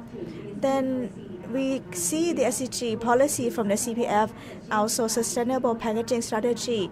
How have they been adapting and how also try to implement with the packaging. This is the food packaging. Next step, looking at the beverages, let me invite Ms. Piati from SEPEC. ด้านความยั่งยืนรวมถึง Policy level and also the supporting team to reduce plastic waste in Thailand. Thank you. ก็ขอบคุณทาง GC Thank you, GC, that has invited us. For SAPE, we give a lot of importance to sustainability. We bring a lot of SDG goals into our mission statement. And our mission statement is that we want to make everybody's lives better. So in terms of the different dimensions of sustainability, we look at all the dimensions in terms of economic, social, and environment. So one of it that that we give equal importance is the good governance. Whatever we do, it has to be good governance. And in terms of sustainability and the different sustainability measures, we have put it in the value chain of our organization as well. And therefore, we will talk about sustainability framework starting from the beginning of the product. What product that we think about, we look at it, how are we, the process, the materials, what are we going to use? We think about the farmers using the product. We try to create a value-added product so that the process will be transferred into the processes of the farmers and the agricultural aspect as well. And whatever product that we move on or send over, how is it going to benefit the consumer? This is really important to us. As what we do, it has to be really good to the the health of the consumers as well. This is very important to us. And the next step is the production aspect. In terms of production, what are we going to do to make production, and there's going to be little waste or least waste, and we want to focus on circular economy. How are we going to use our energy to be green energy? And what we do is we use clean energy as well, as solar roof or solar. Whatever we do in terms of energy, that we will focus on green energy. So whatever waste materials that we get, we try to use that as a renewable energy. And this is something that we do. And we also work on efficiency in terms of in our industries so that we can reduce overall energy. Whatever is one of the most important as well. We use a lot of plastic as well. And our packaging, we also try to look into how are we going to, be a part and foster engagement in this, and how are we going to recycle these into, and we also work with GC in this as well. In terms of value chain that we have, we also work on, the logistics part of it. So our logistics also, how are we going to make it more green?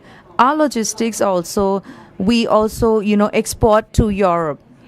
So So this CBAM that was discussed earlier this afternoon, how are we going to reduce the emissions or GHG emissions? And lastly, as a consumer product, what is the most important is communication with the consumers. How are we going to communicate? It should be transparent and it should be straight, honest, and straightforward. Whatever we disseminate the information to, it should not be misleading. It should be clear and transparent. It is very important, and we give a lot of importance to this in terms of our value chain and sustainability. So we can see clearly about the ESG policies and plus corporate governance that you have embedded into your production and value chain and into the product that is going to be given to the consumers. All this has been embedded really well. Now we pass into industries. Let's go and focus into finance. How is finance going to come into help us? So let me ask Kun Wanarat from SCB, can you elaborate on this? This is when we gather everyone in a team. Well, we try to help each other. We become a part of the journey to build sustainability journey. This is to restore the climate changing world. We want to be a part of it to help sustainable development. You know that SCB, we've been around for 117 years. We've been with the Thai community. We built for sustainability of the country. We are built to support the access of financial access to the people, and we share for the community as well. The society will be better. We look at the environment as a focus. We look at the support of education for the younger generation. We also look at the livelihood of the people. This is something that we focus on. And the next step for us is that what are our responsibilities? Our goal is to have all these sustainable banking, SCB, the first S is sustainable banking, corporate practice excellence, and then better society. What do you mean by the sustainable banking? We have to have the action plan that go in accordance with the sustainable banking. We try to support and we try to help the people. Our customers is the one who helps sustaining the community. When we have the customers, we're going to have our organization to support them as well. We also help supporting other organizations by elevating their standard and help them achieve their goals. We focus on sustainable living and banking. We have to build a strong and good community. We have to maintain the opportunity, and also we have to maintain society for the environment. This is what we have been doing for so long. We're confident that we can continue. Next step, this is the leading sustainable bank in Thailand. We say that SCB, we aim to be the leader of the sustainable bank in Thailand. We have the 3 goals in the short term, in the mid term, and the long term. First, we announced that we're going to be the net zero by 2050. At the same time, we have the midterm plan that we're going to do the own operation. We're going to adjust our own operation throughout all the pipeline, which learn to invest in many activities or anything that's related to environment. In the midterm, we aim to complete this by 2030. And also we have short term. Within these few years, we support sustainable finance that is 150 million Thai baht to support people or organizations who focus on sustainable living. We have short-term, mid-term, and then long-term plan. And now I would like to share with you that what are these? What are our plans or what are our accomplishments? What we have done in the past, we focus on going for net zero in 2030. This is the midterm. And the short term In 2027, within just these 3 years, we try to reduce carbon emission by 50% so that we can get to net zero by 2030. What we've done in the past 2 years, we have the installation of solar roof, and this is what we did at the headquarters at SCB. The implementation that's already completed, that's in Chonburi. In Chonburi, that's been done. At the same time, something that we can help reducing the heat is that we try to use EV. Our goal is to change completely in the EV within our bank within 2028, and this is going to be 100 in 2030. Of course, the main issue as of now is the climate change, and for sure because of the climate change we need what? We need to have everybody use air conditioning, and we see that to do temperature control to 25 degrees actually help people to work sustainably in the office. At the same time, we help reducing carbon emission. We change the aircon around our offices over 2,000 of aircon so that we can get to the aircon engine that's cleaner for the environment. The last thing that the SCB has done already is that we collaborate with the GC. We are the first bank to collaborate with GC to have clean bottle. We use the RPET or rPET packaging. We are the first bank to do this. Okay, thank you. We get to see the perspective from the bank, from the internal communication, internal operation, and also the external who support others. Okay, you have heard the policies with the sustainability, also strategy, as well as using recyclable products. Next step, of course, private sectors is adjusting the packaging for the future, for the environment. This is really challenging. We have to really help each other. It has to be tangible.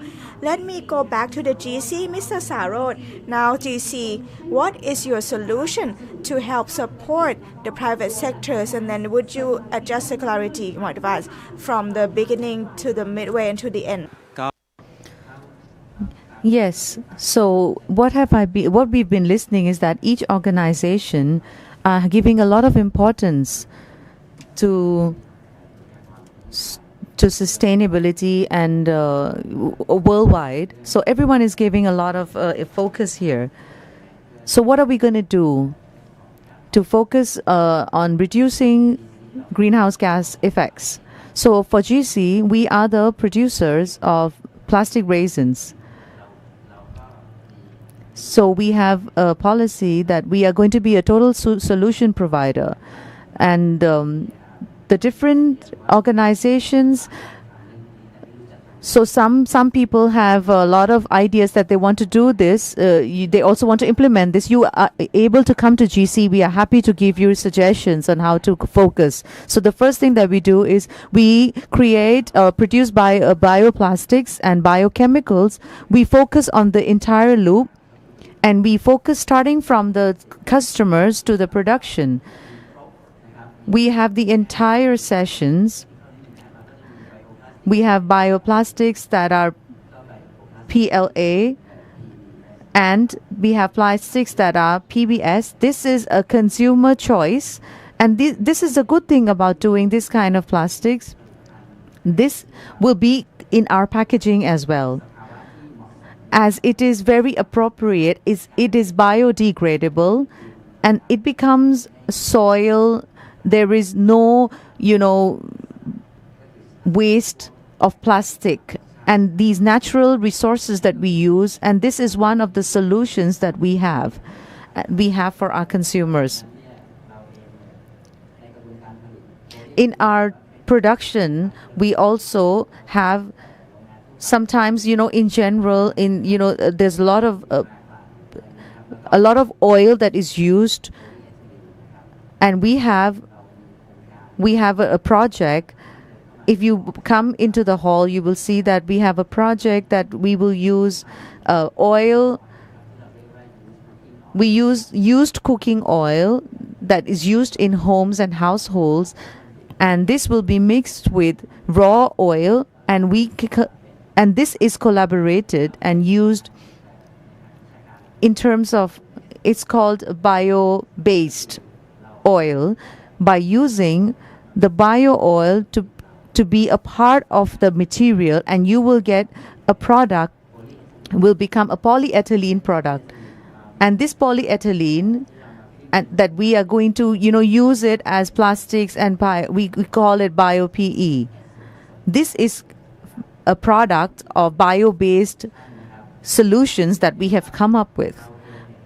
Also, we work with it will not be a totality if we do not work with the different brand owners and the different people in the supply chain to come up with different plastics, that are, so that it's easy for us to bring into to recycle. It will be the full value chain and the supply chain, and you bring it, so it will become a circular economy. And what we do is, the example, we bring it into a mono material. For example, for you to understand easily, the plastics that we use to put our food in, it is the plastics that we use to put, if you go and use it, there are several plastic layers in it. But why do we use monomaterial? If you think about it, there are different types of plastics, embedded to bring it into a plastic.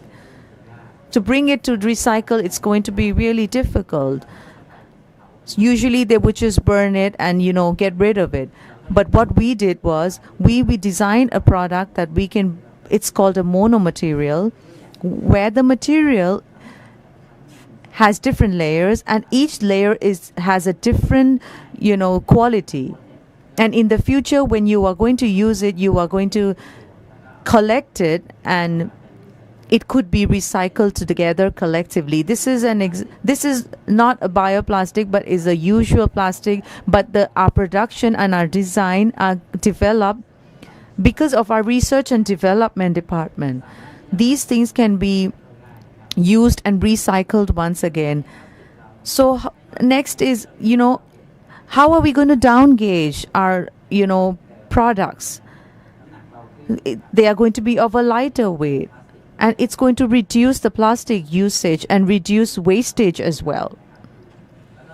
And lastly, importantly, is circular economy. This is really important. What are we going to do to use our, it's called PCR plastics, post-consumer recyclables. These are going to be collected, and they are going to be sorted, and we are going to upcycle, put them into the recycling pan, or these plastics are called PCR plastics.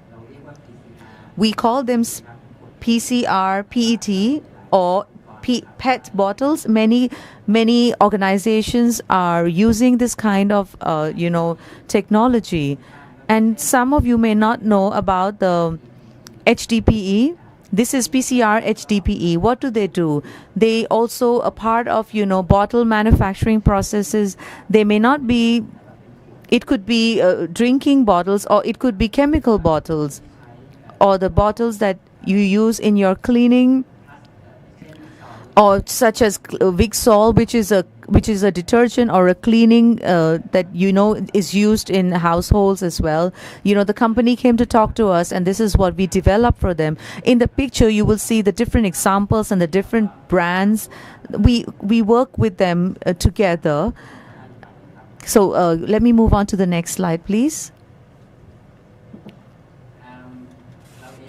So we ourselves, we work with our customers and our partners, and these are the examples. I would like to thank all the brand owners, and this includes CEPE as well, and CPF as well. We work together to develop the products together with us, and we would like to, come up with new recycled products. This is one of the products. If you want me to talk about, it may take some time. I want to talk about, I want to tell you that all the different brands within the country are starting to be aware and giving importance to these kind of recycled products. I would like to give you an example that it is really a phenomenal. If you don't start this, then other people may hesitate and be hesitant to follow, and it's going to be impactful in their businesses. So I want to just, give out some, public relations and say that in our company, GC and our recycling department, in terms of food grade, I want to just reassure you that our packaging is food grade, and it is, it's been approved that it can be used in food grades and all the different brands, all the local brands as well. It will also be, also used in the picture. You can see that the oil company also has used our bottles and our plastic. So we are using PCR, PET for food and beverage packaging, PCR, PET for home and personal care packaging. You will see that it is biodegradable. So you can purchase them. They are safe, and in the usual prices that you've been buying these products. These cannot happen. These things cannot happen if there is no collaboration from all the stakeholders, from all the other brands. So, it really depends on our vision and the vision of all the stakeholders involved. Thank you very much. So you have listened to about the research and development in the beginning of the supply chain in terms of bioplastic, in terms of monomaterial, and all the materials that you can bring it into the upcycle or the recycle. Now let's listen to the food aspect of it. How do they implement, and the challenges that they are, facing in terms of packaging? How are they going to overcome, and how are they going to adapt and change and transition and create opportunities in terms of business? And our future CPF, what are the plans and drive, that the company has to, overcome these challenges and get into a broader perspective? Okay, let me go back a little to the strategy that we use. Well, that we had the opportunity to export the products to international market, and we found that sustainability definition for each region could be different. Well, I think that because this is depending on the way of waste management of each country, it depends on that in particular. Well, an example would be, in European countries, some country who are, that they always do recycle. They actually focus on recyclable materials. And if we use the same, if we use the decomposable material, they don't really like that much. Well, we have to also be cautious of each location, what kind of sustainability they like. And this is why we have to do research in every direction, so we have to find alternatives. So when we figure for sustainable packaging, this is how we initially, it seemed as though we try to look at back to basic, but we can't just do that, because at the end, back into basic, we need to have technology to support. For example, if we need to reduce the plastic bag, we can't just simply make it thinner. We need new technology. We need new materials that if you're thinner, you have to be more durable too. So at the end of the day, about 5 years ago, the producers will get to work with more suppliers and also work with the plastic bead, also collaborate with many stakeholders basically. So they do experiments together within the R&D, and they have to work together closely before they become, successful. Well, in terms of materials, we look at it in the way that if this is the frozen food, and that's on the direction of PE, right? The PE, that's number 4. And if that is sometime that we have to use microwave, that is to do with heat, then we're gonna change to PP. That's number 5. And then we have initially, this is what we use for the food packaging. And on the recycled content, we talk about the vegetables Packaging, this is another plastic. Looking at the roadmap, we see that using sustainable packaging, this is something that we have to continue doing. Of course, it has to be a long journey. It has to have a clear direction, and that at the end, everything must be, according to the goals. So looking at 2015, we used a tray, the PLA tray, which is compostable, and we collaborate with other companies as well. We look into this as is a clear tray that is made of plants. This is not made from any fuel. So normally, if it's made of plant, it normally it's not clear. It's gonna be so this is gonna be beneficial for the people, for the consumer, so that they can, if it's clear, then you can see the meat in around the packaging. In 2019, we start to use mono material. The first mono material is here. This is for the fresh meat, the raw meat, for poultry and also to pork in 7-Eleven. And we use 100% recyclable. We start from 80% recyclable, and after we succeeded last year, we start to, after we do the 80%, we start to, change to 100% recycled PET. That's on the egg in 2023. This is how we achieve. We start to increase the percent. So that means we have, in the future, we try to do the circular contact of the egg tray. We try to aim to be number one. And in the end goal in 2030, we aim to be 100% reusable, recyclable, and also compostable. Yes, that's all for us. This is the direction where we try to achieve. All right, great. From the CPF packaging roadmap, we see that CPA has a clear plan of R&D and also packaging development to also answer to the regulation of each countries that could be different. People assume that you can change at any time, but that's not very simple. We need the R&D team to do this. Coming to the next step, we have the beverages. Coming back to SEPE, in terms of work, packaging development for the environment, is there any obstacles, any challenges? Well, so for challenges, I want to say, well, the main obstacle, I would like to say that, it has to do with the cost. To use materials that are recyclable and PET, there is, the cost is really high and the investment is really high. So SEPE, we are working on bringing materials that, are recyclable PET, and it could be, operational by year end. This is the first phase, and it will be 25% recyclable PET materials. And the next thing that we do is in terms of, the bottle caps. So they are tethered caps. So this is one of it. So the challenges, what are the challenges in this? So the costing is one of them that I've just spoken about. The second is the regulations in the different countries.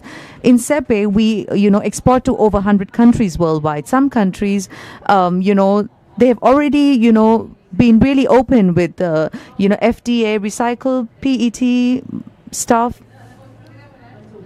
So, some things are, packaging, some countries don't have a really, the laws governing to this factor in terms of packaging. So we are, we are focusing on, fruit juices. Some, they have, orange juice, red juice, pink juice. If you use PET 100% recyclable bottles, the packaging, it could be darker in color because of the color of the juice. So the image of the product also changes, because this could be a challenge, an obstacle, because some consumers, they may not be able to accept this change. So this is one of the changes that, this is a challenge that we see that is internal as external factor as well. So the regulations are always constantly changing. We need to focus and update ourselves on that as well. So we've already, focused on the food and the beverage. Next, I want to ask about Sepe. How are you going to change your packaging to be more environmental friendly? And is it really going to be increasing business opportunities in future? What are you going to do, to be focused worldwide? So in terms of our research that we look, last year there was a sustainability trend report that we worked on. Last year we could see that 7 out of 10 consumers, they really want to change and transition and adapt their own behavior, in terms of, their consumerism, and they want to be more environmental friendly in their behavior. This is an opportunity for businesses to capture this trend and address this, and we as a producer, we need to be responsible enough to the society, as we have one world to live in, and our one world, we need to give this world of ours to our children, our grandchildren. As Sepe, as producers, what are we going to do to reduce the effects of global warming through our products and through our recyclable products? This is one of the ways that we can look into. It's a trend that we need to work on. And how are we going to look and work into this? This is definitely a consumer behavior idea that we could work on and focus on, and we are working on for our world. Let me come back to SCB. This is a financial institution that is really a national. How are you working on in terms of SCB? What are the obstacles and challenges that you are working on? How are you working on to reduce plastic and waste management? How are you working on, to go on the bigger picture of the country? Well, initially we start from the word sustainability, and we think that in the perspective of sorry, let me go back to my presentation. Hold on for a second. Okay, sustainable. Where do we start? With in terms of the bank.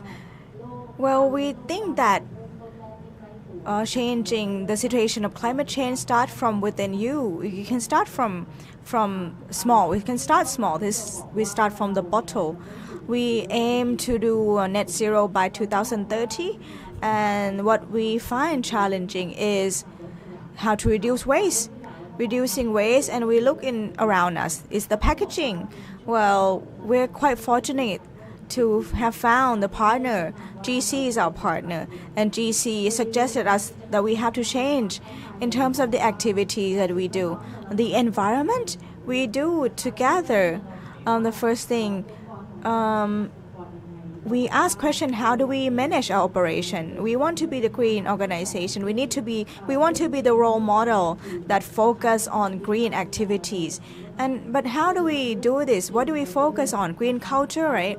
And first of all, we need to raise awareness within our own organization that our staff have to be aware of the environment, starting from them, and then if they start from them, it will expand to the community.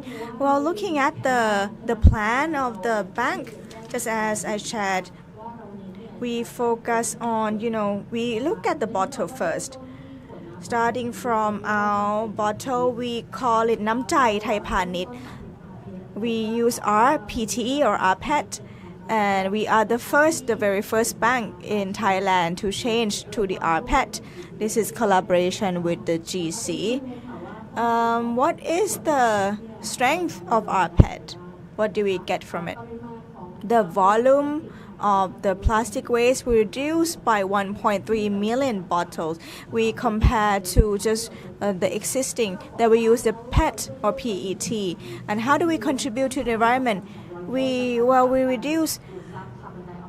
help with the carbon emission for 60%, and that's 2,200 tons per year.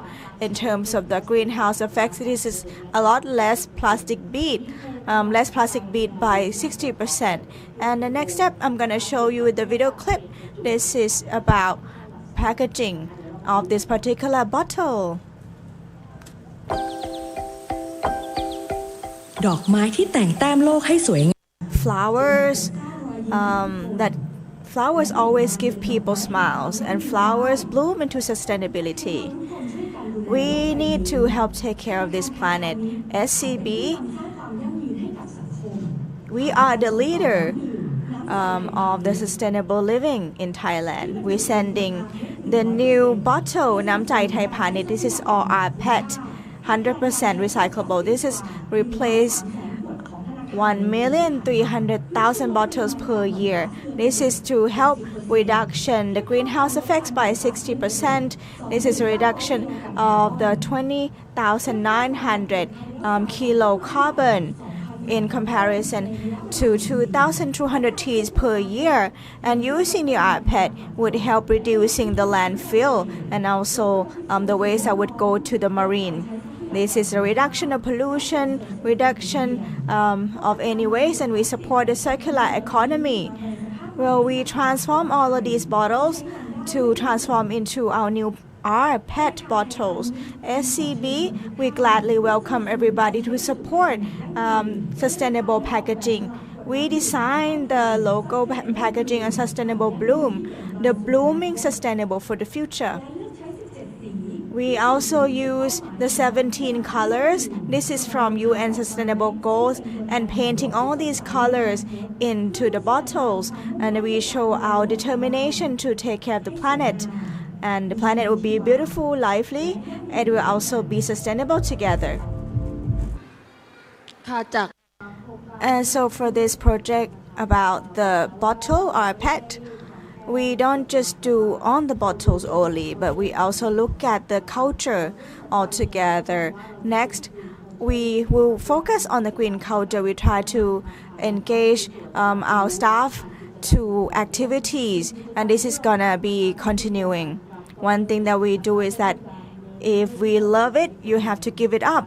If you love the planet, you have to give up the plastic bottles. And we try to encourage people to use plastic bottles like this so that it will be refilled. You know that the single-use plastic is all in our daily life. If we try to raise awareness, it's not something that we can do in one day. So that means every day we must consume, single-use plastic anyway. But how do we reduce this? How do we put this into good use? Another project that we do is what we call Circularity and Plastic Waste Solution. This is for the whale. We reduce the number of plastic waste in the system. We bring the single-use plastic that we use in daily life, and we raise awareness. We run a campaign asking everyone we ask for plastic bottles, single-use from every staff, maybe 10 of them. We get one bag of fertilizer. This is pretty much a point collection. 10 bottle, you get one bag of fertilizer. The fertilizer, this is produced from our recycle, and we have our own farm to produce fertilizer. And now on the side, you can see our fertilizers in the bag. We put them into blue can. You can pick it up for free. And this is a vitamin. We call it vitamin, but it's actually fertilizers. Don't be surprised. It's not the consumption. It's not food. But if you open it up, this is all fertilizers in a can. The project is continuing. This specific project, after we pick up the bottles, what do? We use all of these to return into the system, and then we send it out. We send to the factory to transform them into plastic bead, and after that the plastic bead will be back to the system. So after we pick up the plastic, we get the plastic beads. The plastic bead will be transformed into other type, and that will be for the temple. This is for the monks, a Buddhist monk to use. This is what we do for recycle.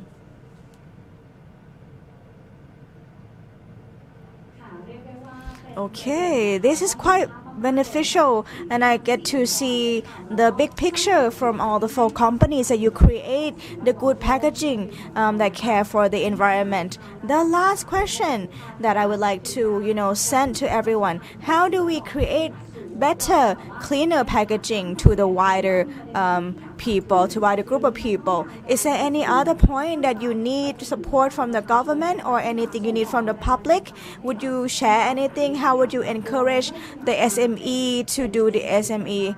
And how would you encourage other people, starting from CPF? Well, I would like to give my personal opinion. In terms of, packaging, food packaging, I wanted to say that there should be, a center where it can disseminate knowledge, whether in terms of sustainability or, food grade quality and food safety. Sometimes there should be, sorting and selection of materials that are safe. And, in terms of production, there has to be a lot of processes. So not every materials can go through a certain process. And therefore, so sustainable packaging has to be something that everybody can collectively use. It will be through, it will focus on economy of scale and focus on costing, and, eventually will lead into, it should be accessible, and so it will become sustainable in the end. Another thing is, the loop that will allow, us to, go further into recycling, or it could be into upcycling. This is a jigsaw that, it is a really important aspect that I think it's something that is needed, and there is a gap that needs to be filled in terms of development and, in terms of, to attain circular economy. And lastly, in Thailand, if you know that this product is going to be developed and, how are you going to go through waste management, and you're going to be able to segregate and sort the products so that it can align with, national policies in the future. So I want to leave you with this. So I want to, let you know that this is really a collaboration with all stakeholders that will enable us to get this kind. Okay, so I want to move on to SEPE. So for SEPE, I want to say, for all the other, producers and manufacturers, whatever to do with, packaging that are environmental friendly, how are we going to make this packaging more cost effective? These things can only be possible if we have a good storage system. I believe that a good storage in terms of recycled products and plastic and waste management, these materials that we need to bring into the recycling system is very important. So segregation and sorting and processes to bring them into the recycling process is really important, and this policy needs to be promoted, and it needs to be embedded in our conscience and also with the conscience of producers and manufacturers, so that they can bring it into the recycling process. It will always go back into the investment and cost and funding. This is really important. We have only one world, and we also have children, our grandchildren, that we need to take care of in the future, and therefore global warming is really, really important. We are going to be, there's a lot of El Nino and a lot of disasters, natural disasters that are happening, and a lot of calamities that we are going through. So us as producers and manufacturers and, business people, how are we going to drive this and, be the driving force and bring in good products for our children and our grandchildren for the future generations? So us as business proprietors, we need to bring in and focus on these. So now, in terms of sustainability, we have, the banks also have a lot to do with, giving loans in terms of sustainability. So investors are looking at, investors are also looking at companies that are focusing on sustainability. So this is one of the opportunities that, you can focus on the insights of this and look into sustainability as one of the options to give you a good opportunity into the business world. So governments, businesses, civil societies, all the stakeholders and consumers, we need to link all of these departments. Let's move on to SCB. Wow. Okay, Sepe kind of, open up the topic already, so let me sell my idea. Okay, so as for the SCB, we come in the concept that how do we live sustainably? That concept that we need to leave behind is that the last step for the bank. We say that we are ready to stand by everyone for the sustainability of the world. Of course, we share our statement that we answer to all the big, even from the small customers to big companies or retail or the wholesale. We support everyone. And when Sepe say this, of course, we're ready to live sustainably. So for today, concept of sustainable future start today together. Sustainability is not difficult. We're going to stay by everyone. We're going to stand by GC and live together. Oh wow, this is clear. Live sustainably. This is not difficult. At the end, can we go back to Mr. Saro? So this is not one person's job that we are going to help and drive this. It's not a sole job of anyone. We need to change the behavior of every individual, every stakeholder involved, whether it's government, whether it's private organizations, public organizations, or leading organization, the government, the corporate, the consumers. We need to work on focusing in bringing down the greenhouse gas emissions. This is a mechanism that will allow us to help one another and understand how are we going to discuss this with the government, and how are we going to work on to tackle this within, the process of, national process. And the examples, are stemming from, one could be the excise tax and incentives that, that can be given to business people and to corporates.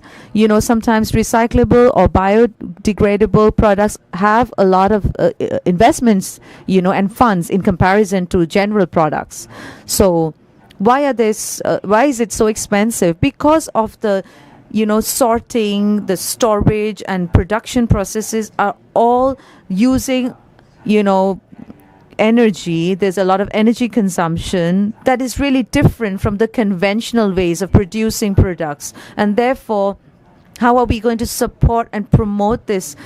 And these will lead, into higher investments for corporates. And therefore, it will take time for corporate owners and businesses to bring on and take on sustainability measures in their products. It is sustainable. It is not difficult. So incentives must be given, to these corporates and businesses.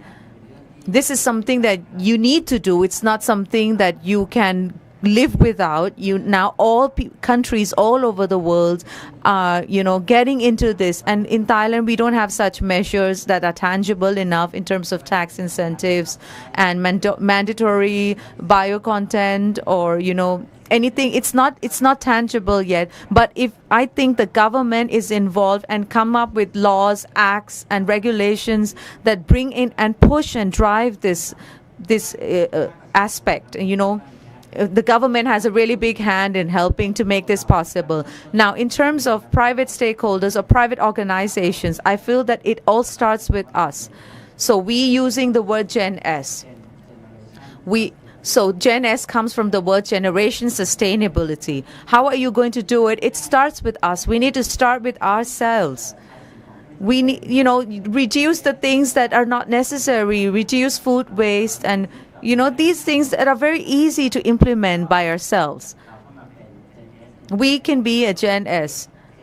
No, it doesn't mean that we are Gen X, Gen Y, or Gen Millennial, but everybody in these Gen X, Gen Y, Gen Millennial can be a Gen S person by changing our behavior.